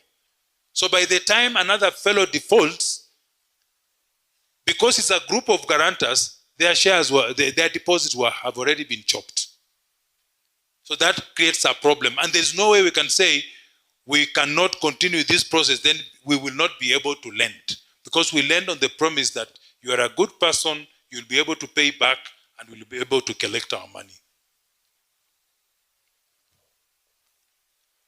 And bankers, ideally, any banker who comes to borrow money, I'm sorry to say, should not be given the money. You know why? If our cheapest loan is 12%, and you have loans as low as 3% for some banks, 6% in the bank, how can you come to borrow a loan that is higher than where you are? There's a problem. Many cases, actually that's what we are discovering. In many cases, there's a problem. There will be those ones who don't want. But in many cases, you find Kenya bankers becomes a lender of last resort of sorts. So in the event that your financial position shifts negatively, the first person to default is the Kenya bankers, because your employer takes your money, check off, do. Now we are finding situations where members are tricking us. For some reason, they bring a payslip that is clean, and because we are taking a month to lend, he shows us a payslip that is clean, he qualifies. By the time we are approving the loan and we are disbursing the money, he has already gone to the bank and taken a loan. When our debit collection form goes to the bank says, sorry, he's gone beyond 2/3 rule. So it's the behavior and the discipline of members. Because we cannot deny you a loan if everything ties up, but you are running rings around us. Now, because of that 1 month, you run to take a loan. And then we are told, sorry, we are not adopting this B2 form because the member already exceeds the 2/3. So it's our behavior and our conduct that we need to relook at. I'd like to bring an end to the session of questions, and thank you very much. And thank you for coming. And now, Vice, I think we need to go to the closure. Okay, thank you, Chairman, for responding to most of the questions. Thank you, directors. Thank you, Madam Aremo, for giving us guidance regarding the sector. We're coming to a close now. We've been here since about 1 p.m. That's a long time. That's a big investment of your time, and we really appreciate. So I would like to thank each and every one of you for attending this members education seminar. The first one that we are having hybrid. As mentioned, we have a good number of members online. So we'd like also to thank them for logging in online. And going forward, we'll be having these sessions hybrid because we've seen that they are working. We're getting a very good turnout. Thank you to the staff of the Kenya Bankers for the support that you've given us today. Thank you to our delegates who have been here and who keep on supporting us throughout with our members. We can't reach our members on a daily basis, so thank you for that. Thank you to the board of directors. Thank you to everybody who's made today. Thank you for the service providers who provided the food to us for us today. Thank you to God and thank you everyone. Thank you so much. Yeah, the online service providers. Thank you so much. They're called Blackwell. Yeah, yeah. Thank you so much. Thank you for the good work that you're doing. And without further ado, I think we can get a closing prayer from. Is there any volunteer? Maybe it would be good if.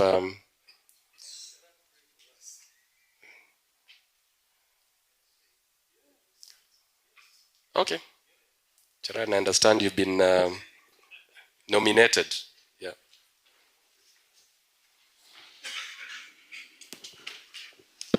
So let's bow down our heads in prayer.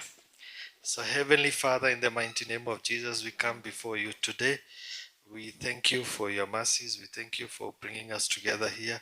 We thank you for our brothers online, for all those who have joined us in the various modes.